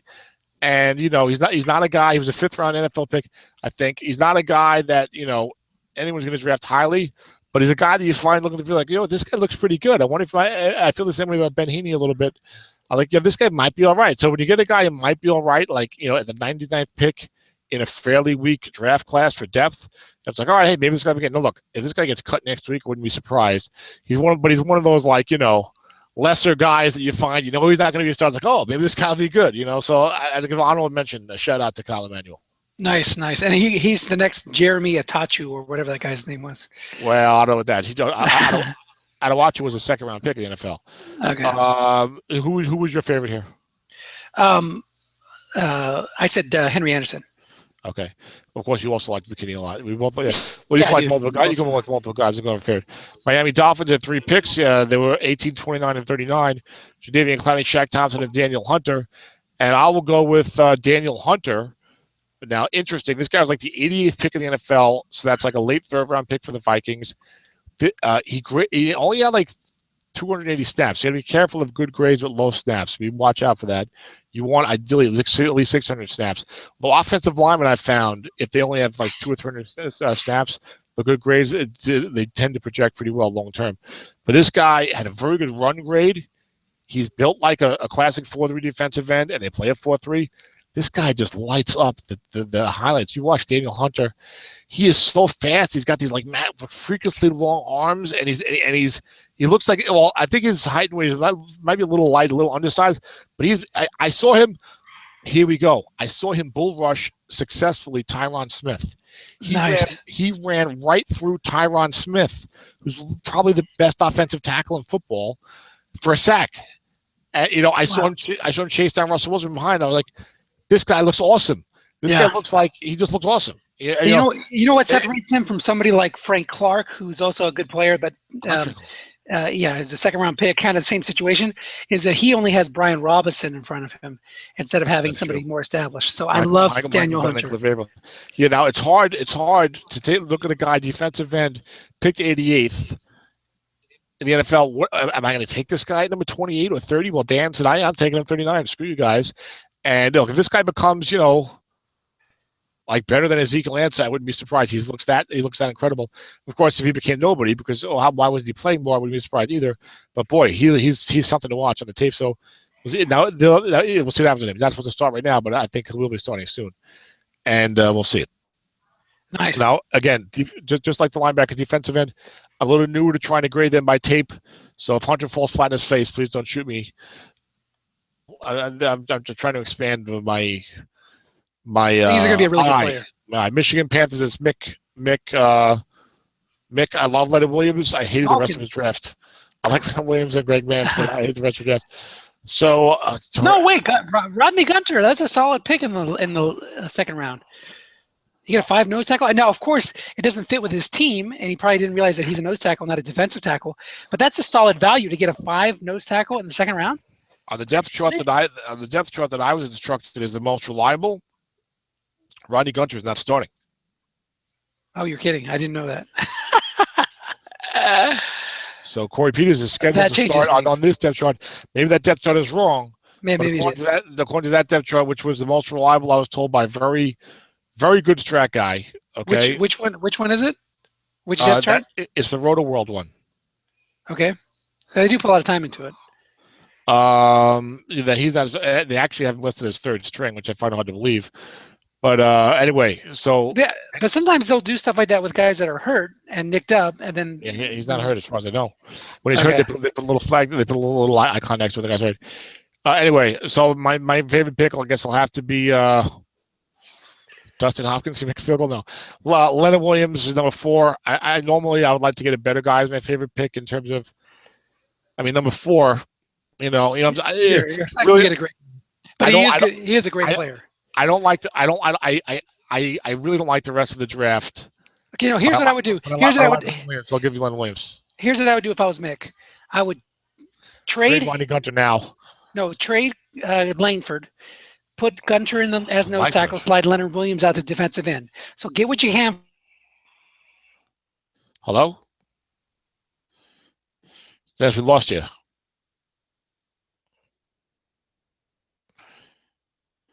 Dennis, we can't hear you speaking if you are speaking.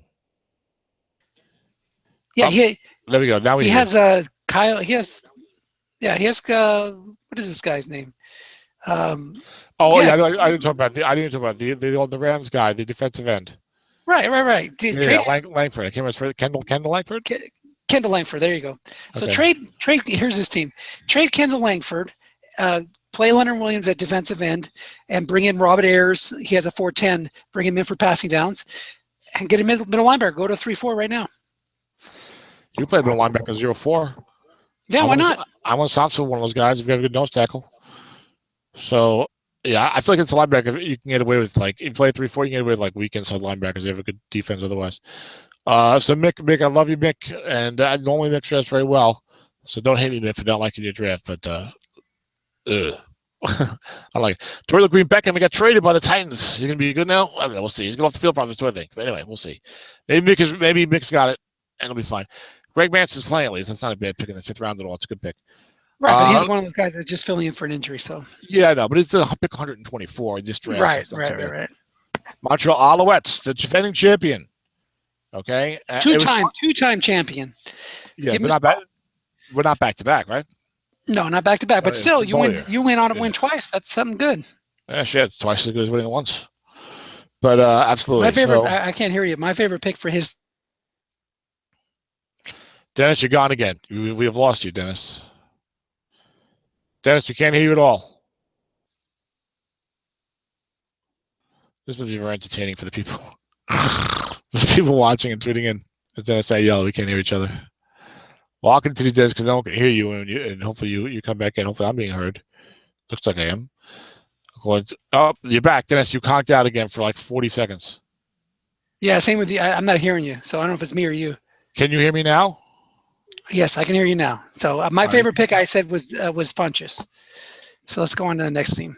Yeah, same with me. I like bunches of Funchess. I do like Lorenzo Malden too. I do also like starting outside linebacker. So he would be the next guy I'd look at. Hey, see, Eric Flowers, I think, is an excellent project pick, but he got him at pick 75, not at pick 30. So I mean, pick 75, Eric Flowers. Okay, the guy graded out terribly, and no one wants to pick him in the first round, even though it was a top 10 NFL pick. But he gave him a 75 in this draft. It's like, oh yeah, sure, what the hell? He's a left tackle. Maybe he'll do it, right? Right, absolutely. But yeah, I think Funchess will be a top flight number 2 guy with some downfield ability and probably the best receiver that I bet he's the best Strat card of any Carolina receiver next year. That's my prediction. I And agree. I love Kelvin Benjamin coming out of college, but apparently he doesn't like to work out, and he comes in out of shape, and he coming off the knees. So I'm a little worried about him. But I love Kelvin Benjamin. Benjamin's a head player. If he gets his head right, he'll be great. Yeah, he needs to get his waistline right. What he needs to do. So he's a wide receiver. So he's a wide receiver, man. What are you doing? Yep. All right, New England Patriots, Jeff Smith, who I traded with. My favorite pick here, Dennis will like this, is Frank Clark. 3rd round, 78. Frank Clark, to me, looks like an excellent 4-3 defensive end.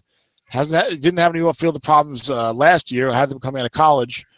I think he's real good, Dennis. I think he can rush the passer. I think he has enough strength. I like what I saw in him. You might have to wait a couple of years for something because they've got Michael Bennett Jr. and Cliff Averill. But Bennett's not happy with his contract, and Bennett's got to be around 30, right? So maybe next year he goes away and Frank Clark steps in. So you may have to wait a year or two, but I really like Frank Clark. That's my favorite pick on this group. Yeah. What do you think? Me too. Frank Clark was the guy I was considering at the top of round 3. If Spencer Ware wasn't there, I would have picked Frank Clark. But because I had to go with the card that's going to help me win the Super Bowl. But Clark is the kind of guy that even if he isn't the starter, he could still be one of those guys that gets like a 4.9 because you're on a very good defense. Yeah. And they're going to give him, if he gets the sacks, they're going to give him a good rating that you can use until he starts. And then he'll get a great rating. Yeah, and this draft looks number 76, middle 3rd round of this draft. That's a good player there, really. I think. New Orleans Voodoo. That is that Butch or is he the Saints? It's Butch, right? Yeah. Right. Okay. Butch Shremick. Let's see. We got Peters, Morse, Marpet, Matt Jones, Jesse James, Zadarius Smith, and Jude Ajay. I give up. Believe it or not, Mark Long would be shocked at this. I'm going to go with Mitch Morse, who originally I thought was a terrible pick at 26 in SSFDL. Yeah, upon further review, I have no problem with that pick. Mitch Morse graded out above 70s, both run blocking and pass blocking for the Kansas City Chiefs. He was a 2nd-round NFL pick, I think like 43rd overall, something like that, which is not too bad. I know he's only got a rookie 4.3, but I think he's going to be a very solid center. Maybe like Rodney Hudson took a year or two to get going from a similar type of start. And I think Morse is probably like a 5.5 plus going forward. I don't think he's ever going to be that Eric Mangold or, Travis Frederick, but maybe he'll be that, 5'5", 5'7" type of guy. And these centers play forever. So you might get, these guys play like 10, 12 years. So, I love picking a guy that you think is actually going to play like 10, 12 years for you at a spot where you need someone. You don't have to worry about that spot for so many drafts after that. Yep, I agree. I love that. And who's your favorite pick? Morse also? Yeah. That's the guy Morris would be up there. I'm kind of with you. I think Ali Marpet would be my favorite pick. He got him even later than Morris. And he's right up there with Brandon Scherf as the best guard in this set, 5'5", and he's starting. He's young. He's actually a year and a half younger than Scherf. So if you believe that the guy doesn't mature until he's 26, 27, 28, he could be a 10-year, 12-year starter in the league. Yeah, I like Marpet. I think he's solid. I don't think he's near Scherf's level. I think Scherf's more the potential perennial Pro Bowler, where Marpet's more the really good guy. He could develop into that. His pass block grade was low, but I guess Winston gets rid of the ball well, so you can sack things often, I guess. But I like Marpet, very solid. I could definitely see him as the best guy. And because of the grade of the card, like you said, you could argue that Marpet at 36 is a much better pick than Morse at 31. So I can see where you're coming from there, absolutely. And Marpet is very solid. And was also a high 2nd-round NFL. New Orleans Saints. I forget who that is. That's Jean Lafleur. Jean Lafleur, yes. Okay, and you got Philip Dorsett, so naturally Jean Lafleur selected Laurent Duvernay Tardif. Yes, absolutely. I'm sure it's not pronounced correctly, who I like, but I'm going to go with Philip Dorsett. Even though I told you I like the bigger receivers versus the 5'10" speed guy, this guy is lightning fast, just like I said with Lockett. I think he's faster than Lockett. Just like I said with Lockett, you see it on the field. You see him running away from guys left and right in his highlights. I think he's very quick. He runs these underneath patterns really well. The Colts want to get the ball downfield a little bit this year. I think I'll give you a tip. I don't know. I'm not a big Dante Moncrief fan. I'll tell you that much. So I really like Philip Dorsett, and to get him at 79, I think it's great. I think he can be. Look, it's hard to predict that anyone's going to put up Deshaun Jackson averages, but I think he can be a guy who's extremely effective even though it being small, just like Deshaun Jackson has been.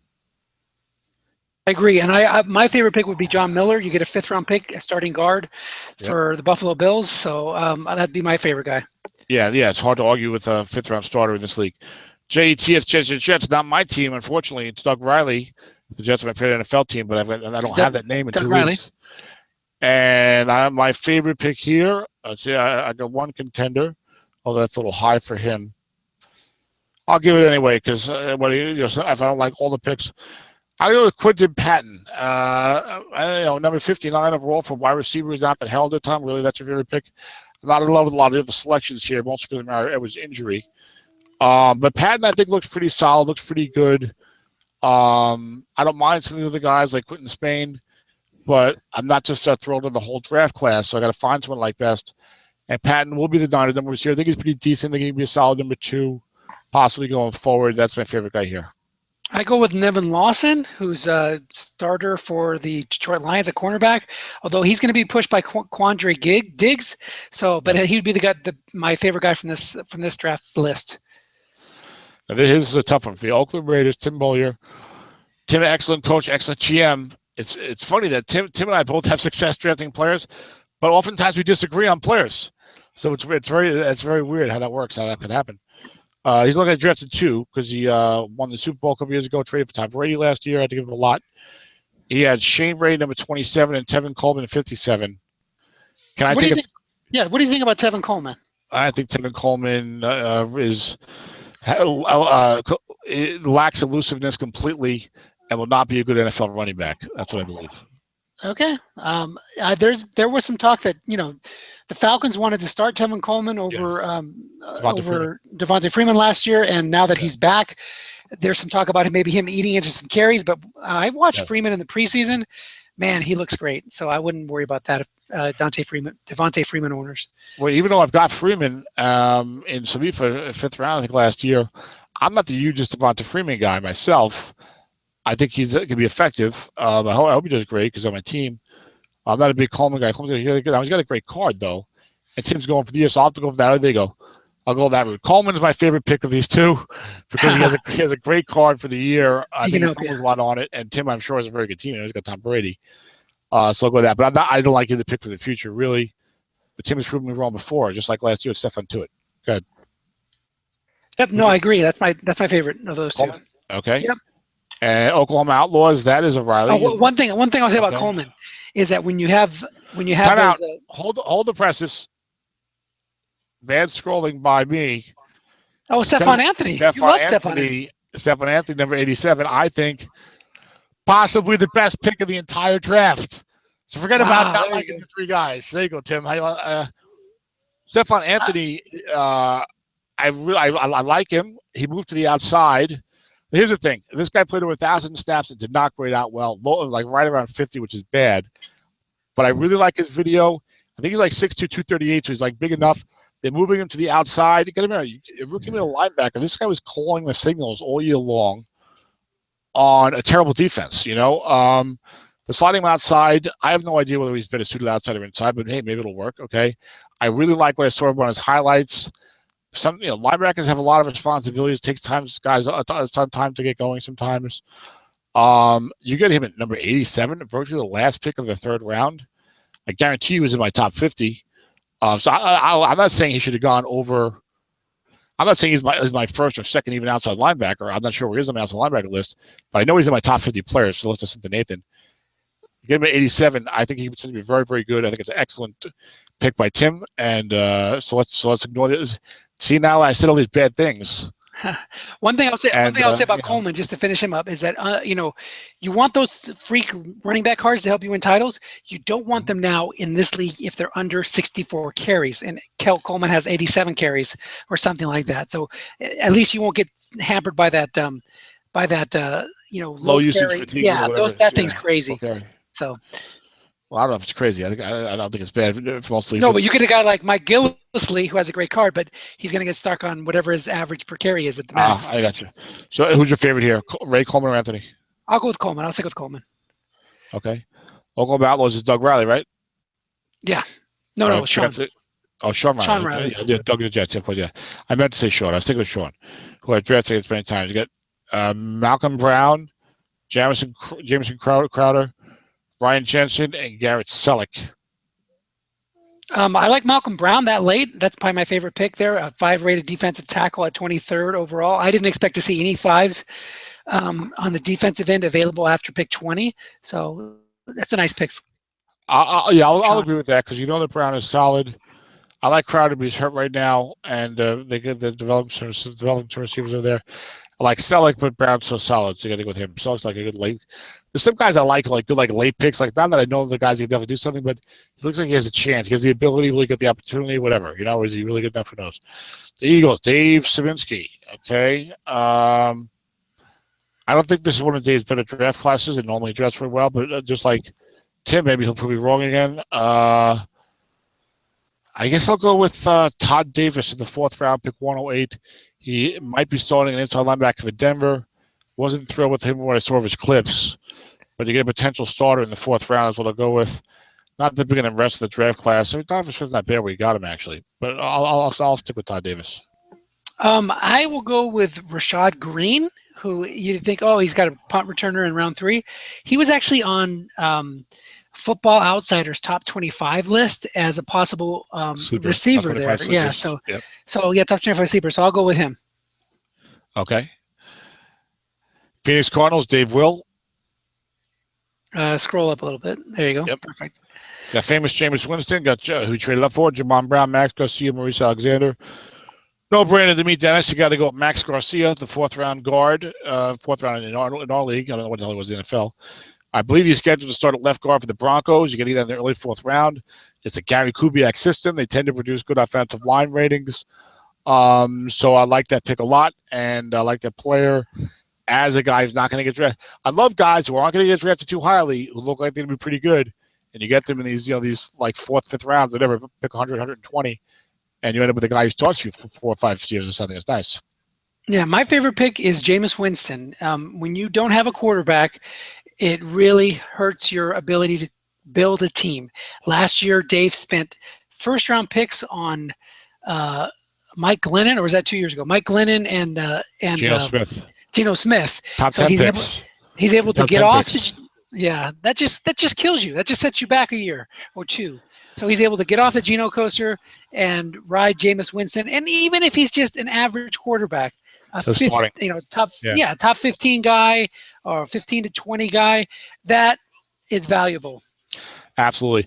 Yeah, if you have especially in 32 million, you have no quarterback, and you're going to guys just simply a quarterback every year and not terrible. Think Eli Manning, who's not always had the best track cards. I know he's had 2 Super Bowls, but he's always like a 14 to 20 type of guy at best sometimes. But you have a guy like that for his whole career, at least you don't have to run out and get a quarterback and pay an arm and a leg for them. So, and Jay didn't pay too much either. So, Southern California Sun, Southern California dreaming. Stephon Diggs, Adrian Amos, Nate Orchard, Zach Orr. I'll go with Adrian Amos, where he's spoken about. I like him a lot. 20 might be slightly high for him, but like I said, he's a free safety, true free safety, and those are harder to come by in this league. I think he's a good player. I'll take Adrian Amos. Okay, I don't know why I'm buying into the Browns Kool-Aid, but I'll go with Nate Orchard, who's starting at outside linebacker for him, I believe. I think that he's a good player. He could put out some decent numbers, and somebody's got to get ratings on that team, even if it's terrible. I hope it's Joe Hayden. I bet Joe Hayden's career is ruined by concussions. But you get a starting outside linebacker with a little bit of pass rush there in the 3rd round. That's not a bad pick. I didn't like his tape was the problem I had with that guy, but I understand what you're saying, absolutely. Half bad, half ankle. It's the San Diego Chargers, one of the best GMs around, of course, in all aspects. Eddie Goldman, Shaquille Barrett. Why was Joe Holy in the draft? He had been hurt. He had been uncarded. I don't know if he's on one of my teams, and he had no card. I put him on the IR. I thought somebody didn't have three guys in the IR better than a starting center. I guess. Maybe. I think he had. Did he have? Hold on. Maybe he had 2 years where he wasn't carded. Sometimes guys give up on guys like that. I don't think he had 2 in a row. It might have been like a 0-0 and then got injured. Who knows? Anyway, Anyway, you're right. Jaquiski Tart and Bradley Pinion. You're gonna love this move, Dennis. My favorite pick. Well, I do love Eddie Goldman, but just to mix it up, I'm going to go with Bradley Rack and Pinion. The punter, the punter in the late 5th round because that was the only punter I wanted. I wanted to upgrade from Pat O'Donnell on the Bears was Bradley Rackett Pinion, and it ended up I would not have taken him, but Paul took my punter. So I guess in all seriousness, Eddie Goldman will be my favorite, but a special honorable mention to Bradley Rackett Pinion. Yeah, I hadn't even looked at punters. I guess I always save those guys to day 2, but I'll as a nice pick because he's still starting. He's a 7 pass blocker, so that'd be my favorite. The Joe Holtby. Okay. Yeah, that's true. And the upcoming Tampa team, how hard is it to get a 4 run grade? Exactly. So maybe a 4.7 or so the next year. The Seahawks, that's you. Thomas, that's why Dennis was waiting the whole time. Thomas Rawls, Spencer Ware, and Karan Reed. Boy. I know you hate Karan Reed. Well, forget that because I like the first 2 guys, but who I like more? My favorite pick. See, I love Thomas Rawls, so how can I say not Thomas Rawls? But to get Spencer Ware, I want to talk about Spencer Ware. So Thomas Rawls is my favorite pick because I really like him. And 13 is a pretty good spot to get a very good-looking young running back. But I also think that Spencer Ware is not a flash in the pan. I think he's a solid running back. I don't think he's probably never going to be a 1,000-yard type of guy, but I could definitely see him as like that 700-800, yard 4.4 type of guy. He gets pretty good strat cards, and he's a great card for the year. I don't know why he went 63rd or why he fell to 63 in a league where guys with those type of cards usually go a little higher. No. Yeah, I think that maybe you've been in this league longer than me, so. Well, I think when the league gets top heavy like it is, where you have 2 or 3 guys or 4 guys or 5 guys that have these super powered teams, some of the lower teams just focus solely on the future, and maybe they looked at him as a 1-year card. They didn't look at him as a long-term guy because Jamal Charles is obviously the starter there.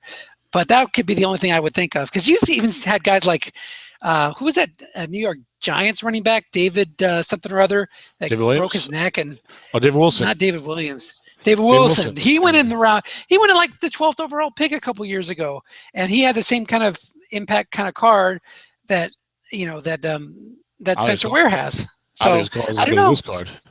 No, maybe not, but still. Yeah. Do you recall where Terrence West went last year at AW? I don't. I can look it up. Go ahead and go on to the next team. But okay. San Francisco 49ers, that's Lawrence Green, another one of my dispersal draft buddies. Cameron Irving, Jay Ajayi, and Javorius Buck Allen. Now, his first pick was number 71 overall, so he traded the top 2 picks for Matthew Stafford, or the Stafford deal, I think. I guess I'll go with Cameron Irving, number 71.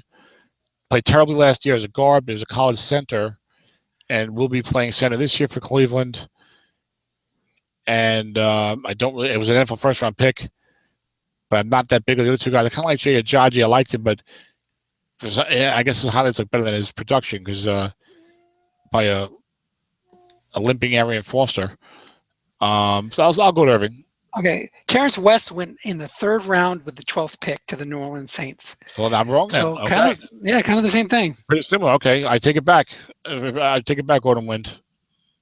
So I choose Cameron Irving my favorite, but I'm not in love with the group. I was big on Jay Ajayi's highlights for a while, but then when stuff ain't ready, he can't get on the field, and he drops the ball, and he fumbles, and all kinds of problems.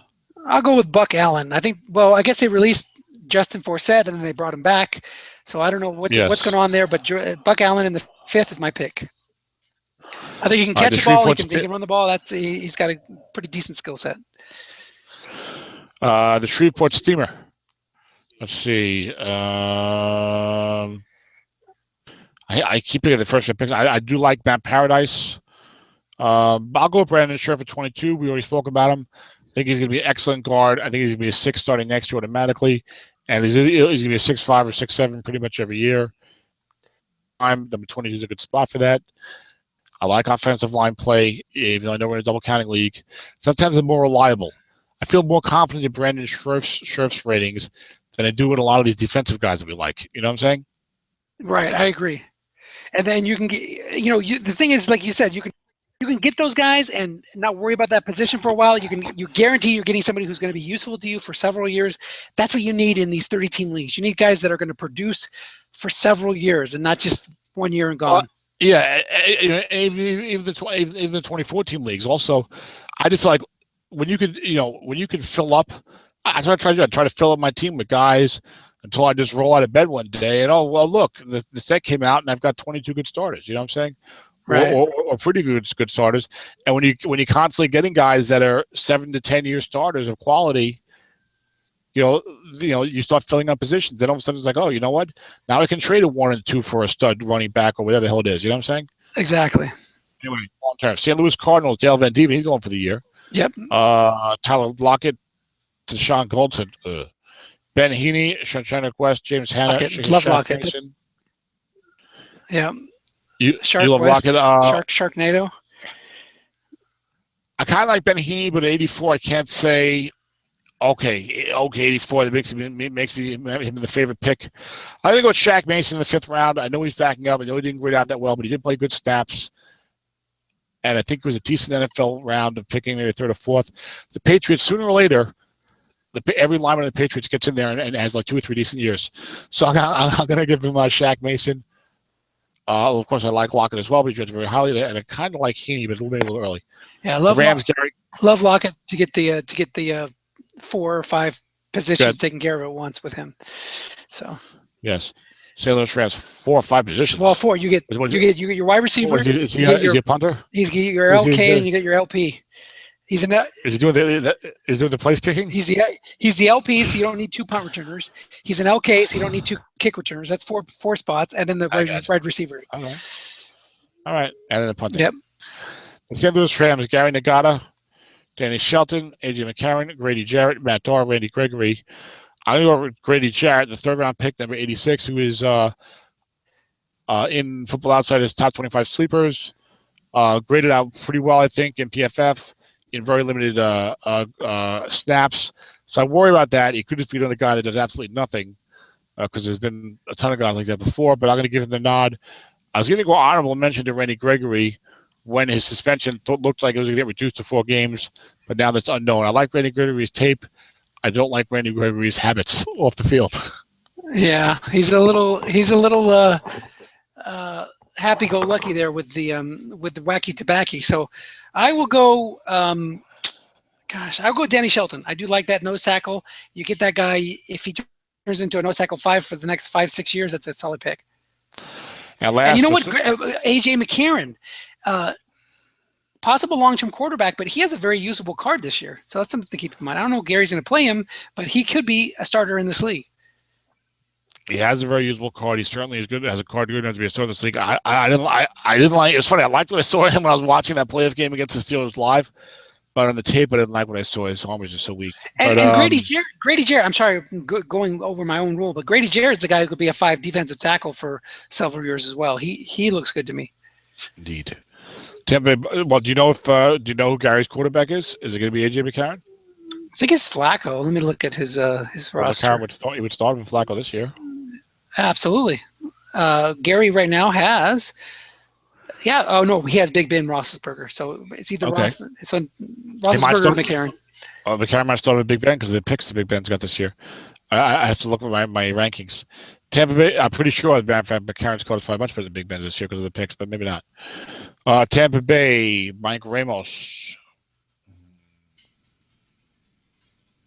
So who do you like from Tampa? A very, very nice spot to get Rob Havenstein. I'm going to go with Cameron. I'm going to go with Cameron Brate. Again, I love when guys like, look, pick 100 to 150 or something, and they'll look like they might be pretty decent players.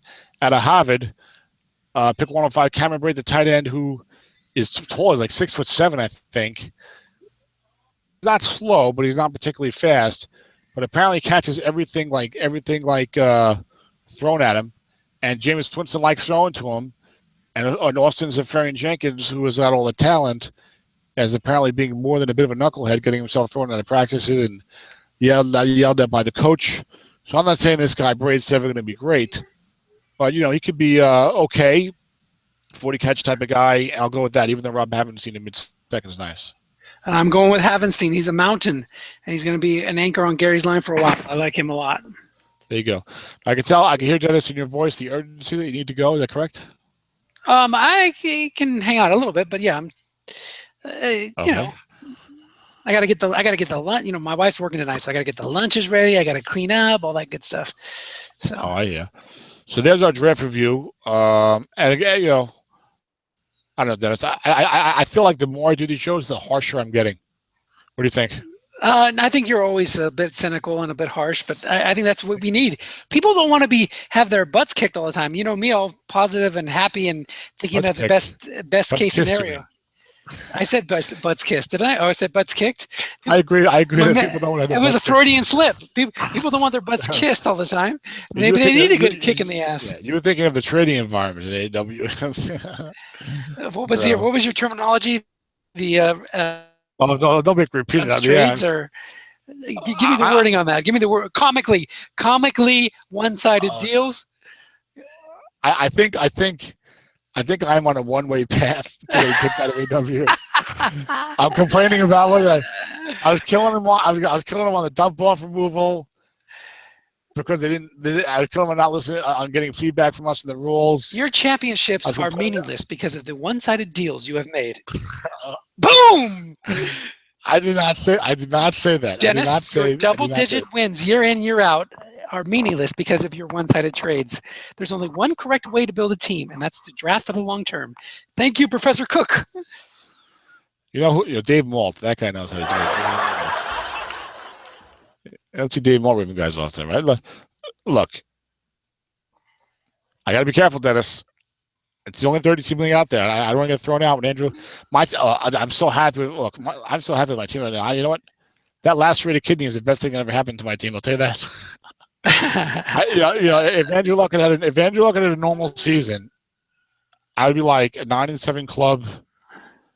Like I'd be like tempted to make a move or two to go to 10-6 or 11-5. You know, but meanwhile, I still need some long-term help. So thanks to Andrew Luck's lacerated kidney, fractured ribs, sore shoulder, and sprained ankle that offensive line gave him last year. Thanks to Ryan Grigson, who got an extension from Ursay, who's obviously back to taking his drugs. If he ever stopped. I guess I'm over the harsh. No, but seriously, if you guys don't know Tom is going to give you his opinion. He's going to be very direct. Don't take it personally, and even the criticisms of the league in general. No, you can take it personally. Yeah, well, take it personally. Whatever. He's your typical. It's directed at you. If I had to tell a guy, listen, I think your pick here is terrible. How's the guy not going to take it personally? He could take it personally. I don't mind that. I'm more, I think that you have good intentions. You want what's best for the league. You would like to have more of these people who get negative feedback from the trade advisory board to actually act on that instead of just going forward with the trades. You'd like to see them say, hey, maybe this is a bad deal for me. I'm going to say no without worrying about people's having their feelings hurt. It's not actually really what I want anyone to do, because actually I feel like, look, you wanted to make the trade 3 days ago. I don't want to make it. That's why I made the trade. And anything with Hopkins was a terrible deal for me, but I made it anyway because I kind of told him I would. But no, I just hate. Look, I used to be in leagues. I used to be in baseball leagues. I traded the guy like a 38-year-old Willie Randolph for a young reliever on the Dodgers by the name of Pedro Martinez. Okay, when I was like 23, 24, I was like, that's, to me, what is the fun in that? Right. To me, I just hate. I've been in leagues.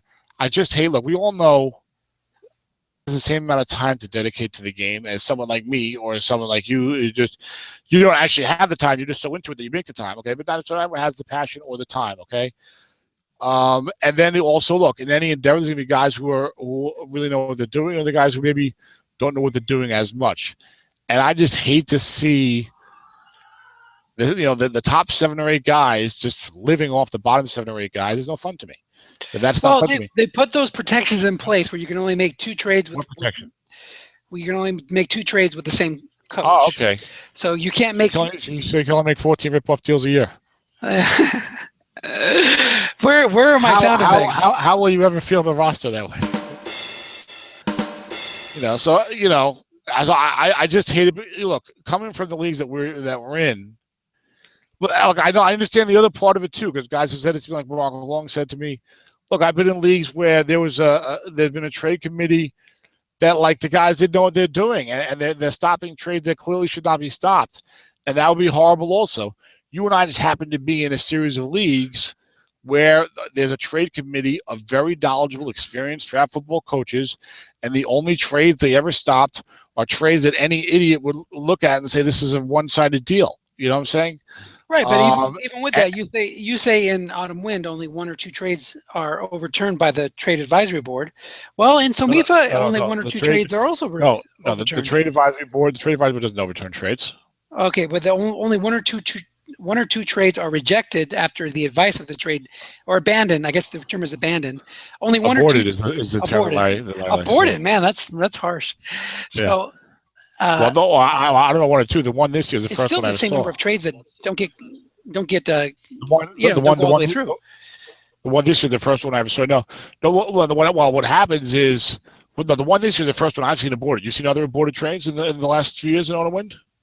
There's always 1 or 2 trades that don't go through. I had one with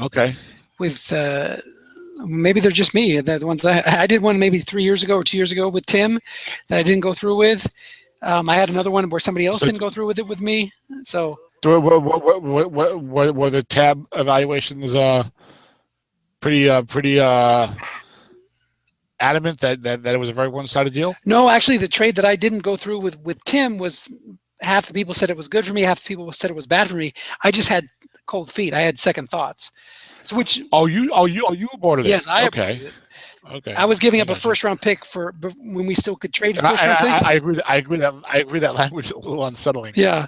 And some people I don't think would like it. So No, but I walked it. Not completed is another term that he likes. Yeah. He likes not completed. Absolutely. This is a little Orwellian in AW. It's a little funny with some of the things. No, this guy wasn't kicked out of the league. He just wasn't invited back. Yeah. Oh, okay. My bad. How could I have made that mistake? How could I have thought that because you didn't invite the guy back? It did not mean you kicked out. I'm sorry. I'll tell you though, one thing that does is, right. I'm sure you've been in leagues before where there's like one prickly pear or one guy that's just a jerk. And he's me. No. If you don't have the ability to get him out of your league because it's not written that way, that can make for some uncomfortable discussions on the forum or an email. So sure he has the right to throw anybody out of the league he wants to. But okay. The difference in the other leagues and this league, I would say, is I know for a fact from trading myself and from talking with other guys trading. Number one, if a new guy comes in, every trade he makes is monitored by the TRC. More aggressively. Okay. You mean what was that? The first guy, the first brand new coaches? Yes, for the entire first year. Okay, and I know for a fact that in those leagues, if a new coach comes in, or if it's a guy who doesn't know what he's doing as well, there's been a couple of times I've been in negotiations. I'm like, you know what? I better not ask for. I better not take as much as he's offering me because that will never get through the TRC. No, that's true. That's true. That does. Have you experienced that too in those leagues at all? You're very I try to make. No, in both leagues, I try to make deals that, believe it or not, I try to make deals that will help both teams and their aims. So, of course, because I'm almost always going for it. I'm targeting teams that are rebuilding, and I'm looking for. I'll give you my draft picks. You give me your old guys. So that's the kind of deals that I'll make. But I have at times in the past said, let me change that pick a little bit, and let me give you a third instead of a fifth because I think that would be more equitable. So I have done that. Now, folks, here we are on the bottom of the fourth. We've got a man on first and one out. Is that a space? I'm telling you, I was supposed to play this. I told you I wanted to be wrapped up by 7:30. I'm trying to get this damn baseball series out of it. I'm trying to get into our auto win dress. This is how much I don't care about Strat baseball.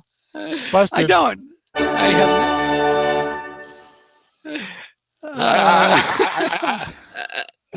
I'm filling in for some coach. I wish this was in sharper focus. Like I said, I can start calling it the baseball game. You get your glasses. I'm wearing them. I need the ball in flight. I need the ball. We turned that off so we can go fast because I told him I don't have a lot of time tonight. So of course not. So you're really filling in for somebody? This is Bob Motley's league, and he needed somebody to fill in for this season. So this team is in last place, and all the games are net play. So All I'm doing is making sure that the usage is right, because this is the kind of league that if you don't have 60% usage, you lose the guy.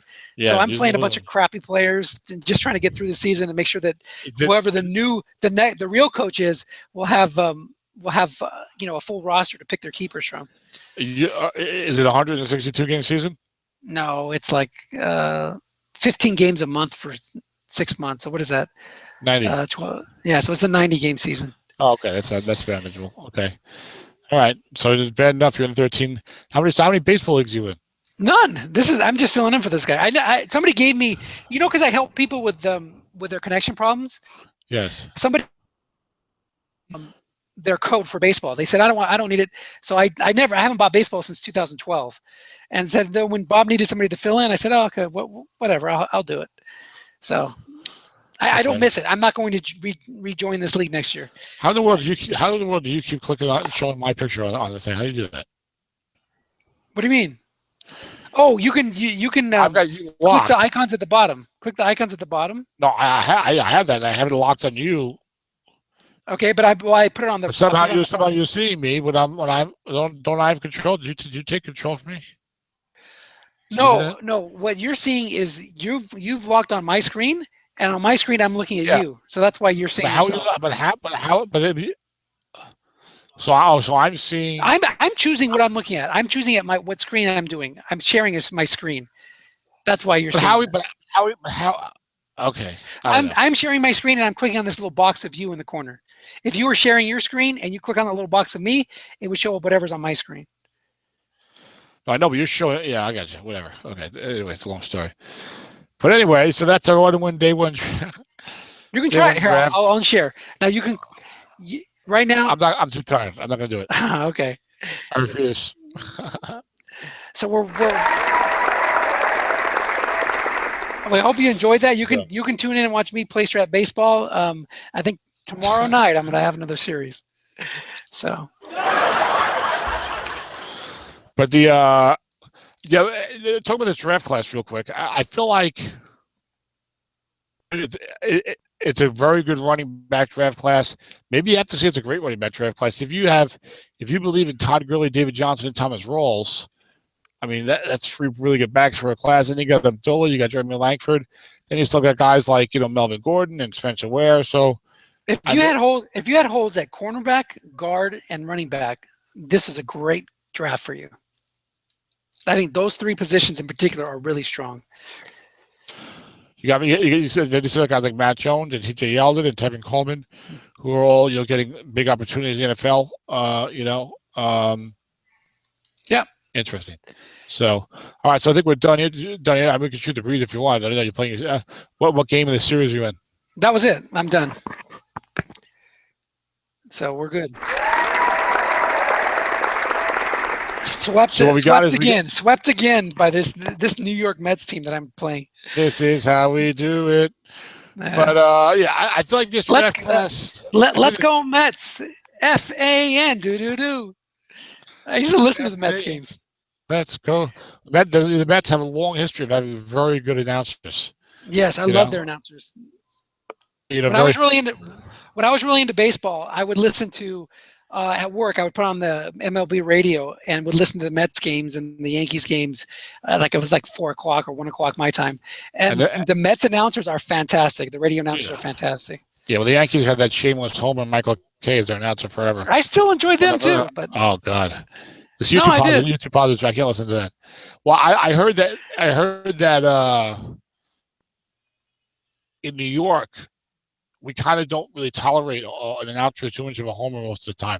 Michael Kay kind of broke the law. The Mets announcers, if you listen, they'll give just as much credit to the other team and stuff like that. I remember my brother and I watched like a Braves game like 20 years ago. I think it was Skip Carey, and some guy in the Braves was rounding second, heading to third. He was going to be out by a mile, and the Expos. That's how long the game was.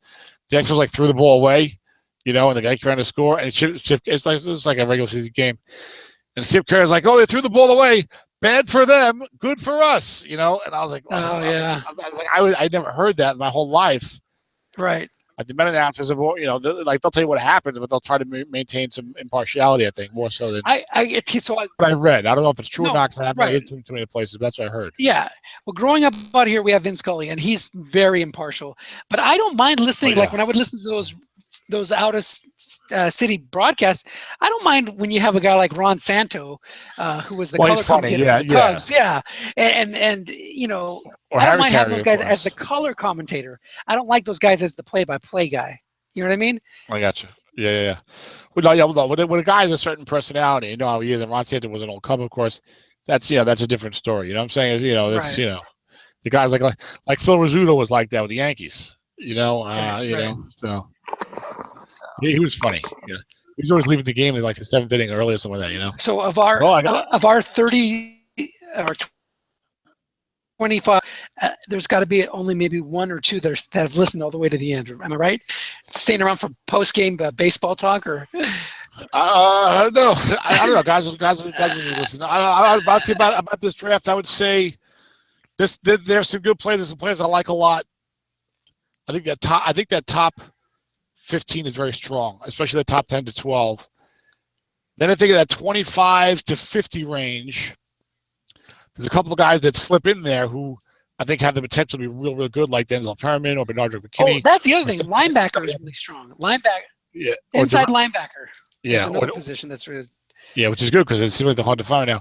Or Demarius Randall, who I think will go much lower in most drafts. He'll probably go 30 to 40 in most drafts. I think 30 to 43 maybe.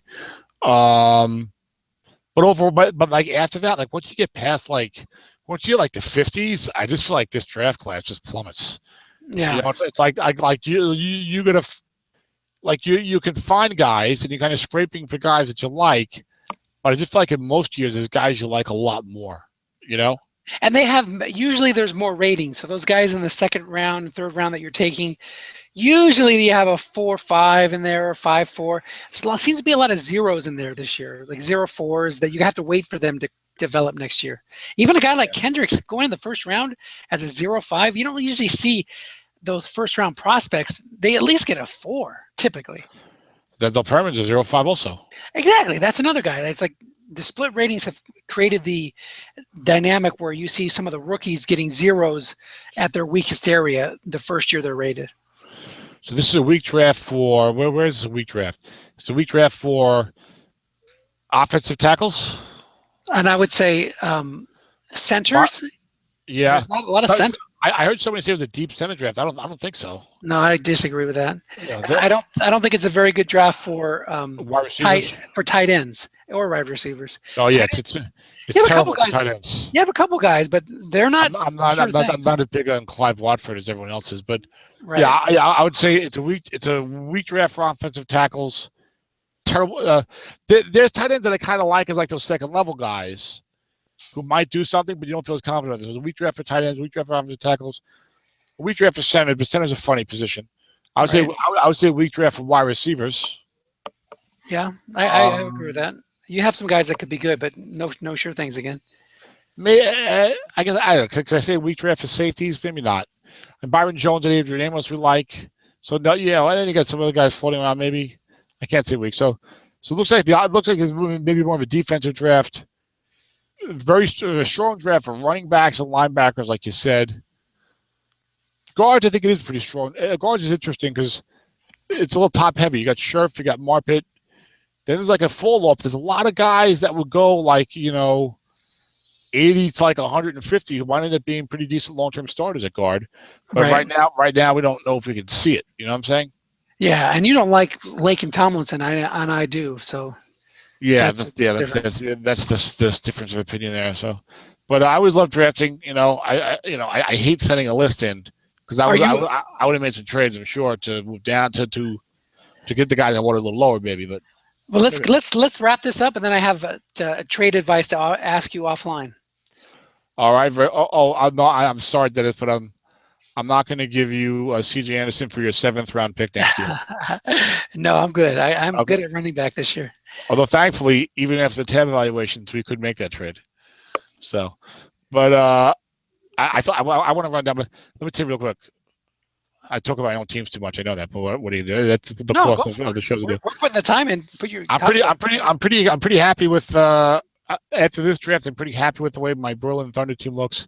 Yeah. Going forward, I talked about the injury to Luck helping me because it forced me to focus on the future again this year in the draft, and I'm going to have a top 10 pick next year because my team's going to be awful this year. I take a terrible beating, and I've got an extra 2, an extra 4 next year. So right now I got Andrew Luck at quarterback.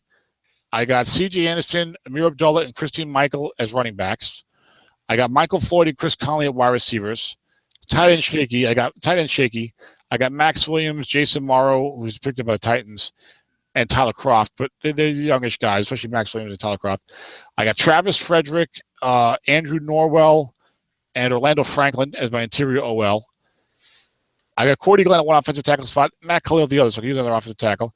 I got J.C. Treader on the bench, who's now starting center for Green Bay. I got Chris Baker and Mike Daniels as my defensive ends, but I need a future nose tackle. I have nobody.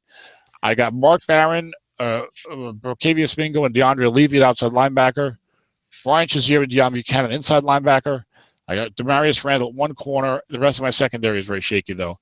It's Aaron Colvin and Nolan Carroll at the other corner, and it's Bradley McDougall and Kendrick Lewis, who don't think even starting anymore at safety. But I've got 3 picks in the top 40 next year, so I feel like I'm about to get to that point where I want to be, where I've got a fairly young team and a pretty decent starting 22, and then we start winning some games. See what happens. No, I like it. I think you come in as an expansion owner, or whatever that distribution draft kind of thing is. Dispersal draft. And it's tough to put together a long-term plan. So I think you did a good job. And once you do get that core 22, you can compete for a long time. Yeah, I think it's going to be harder to replenish in the 32 league straight through drafting. The best way for me to be more successful would be to become more aggressive in my trade requests. I started with Tim Bollier asking for his first-round pick for Abe Malaluga, but that was probably not the best target for such an offer. No, absolutely not. My teenager is vacuuming right now, so excuse the noise. That's all right. All right, so we're going to wrap up the show. Thanks so much for your time, Dennis. We got a Sami for draft coming up this Saturday. We talked about a lot of rookies this week, so I don't think we'll do a rookie roundup. I pretty much gave up the trade secrets last year. This year, I'm going to try and keep a couple to myself, even though I pretty much spoke openly about every player. At least I'm not going to sit there and give you my list of the top 8 receivers in order. But anyone who paid attention, I think I flashed my top 20 on the list a couple of times, screened a couple of times, and I spoke about all the players I liked and didn't like. So all you got to do is take notes, I guess. But I feel like I sound pretentious, like I'm the expert, and you guys need to listen. And I don't mean to sound that way. But I put a lot of time in, and I think you did a good job drafting. So if you want to listen, you listen. If you don't want to listen, then I hope you lose. No, then don't. Don't bother. So, but thank you very much, Dennis. For a second, do you want to say goodbye? That's it. Everybody, thanks. Appreciate your time, and we'll try to economize these and get them down to a sharp 2 hours next time. I wanted to do 2 hours tonight, but it didn't happen. I wonder why we always go long. Does one of us seem to talk a little longer than the other? Maybe you think? I think that we're about the same. So we're about the same. I know that you're very optimistic, Dennis, but saying that we talk about the same on the show. When I go on for when you can get up and walk away and make it a ham sandwich and come back and I won't even notice. That's overly generous, Dennis. That is okay. Those are rose-colored glasses. Okay. Well, Tom, you need to come to the point and cut out some of the fluff. That's what we're gonna say. There you go. Say goodnight, Gracie. All right. Good night, Gracie.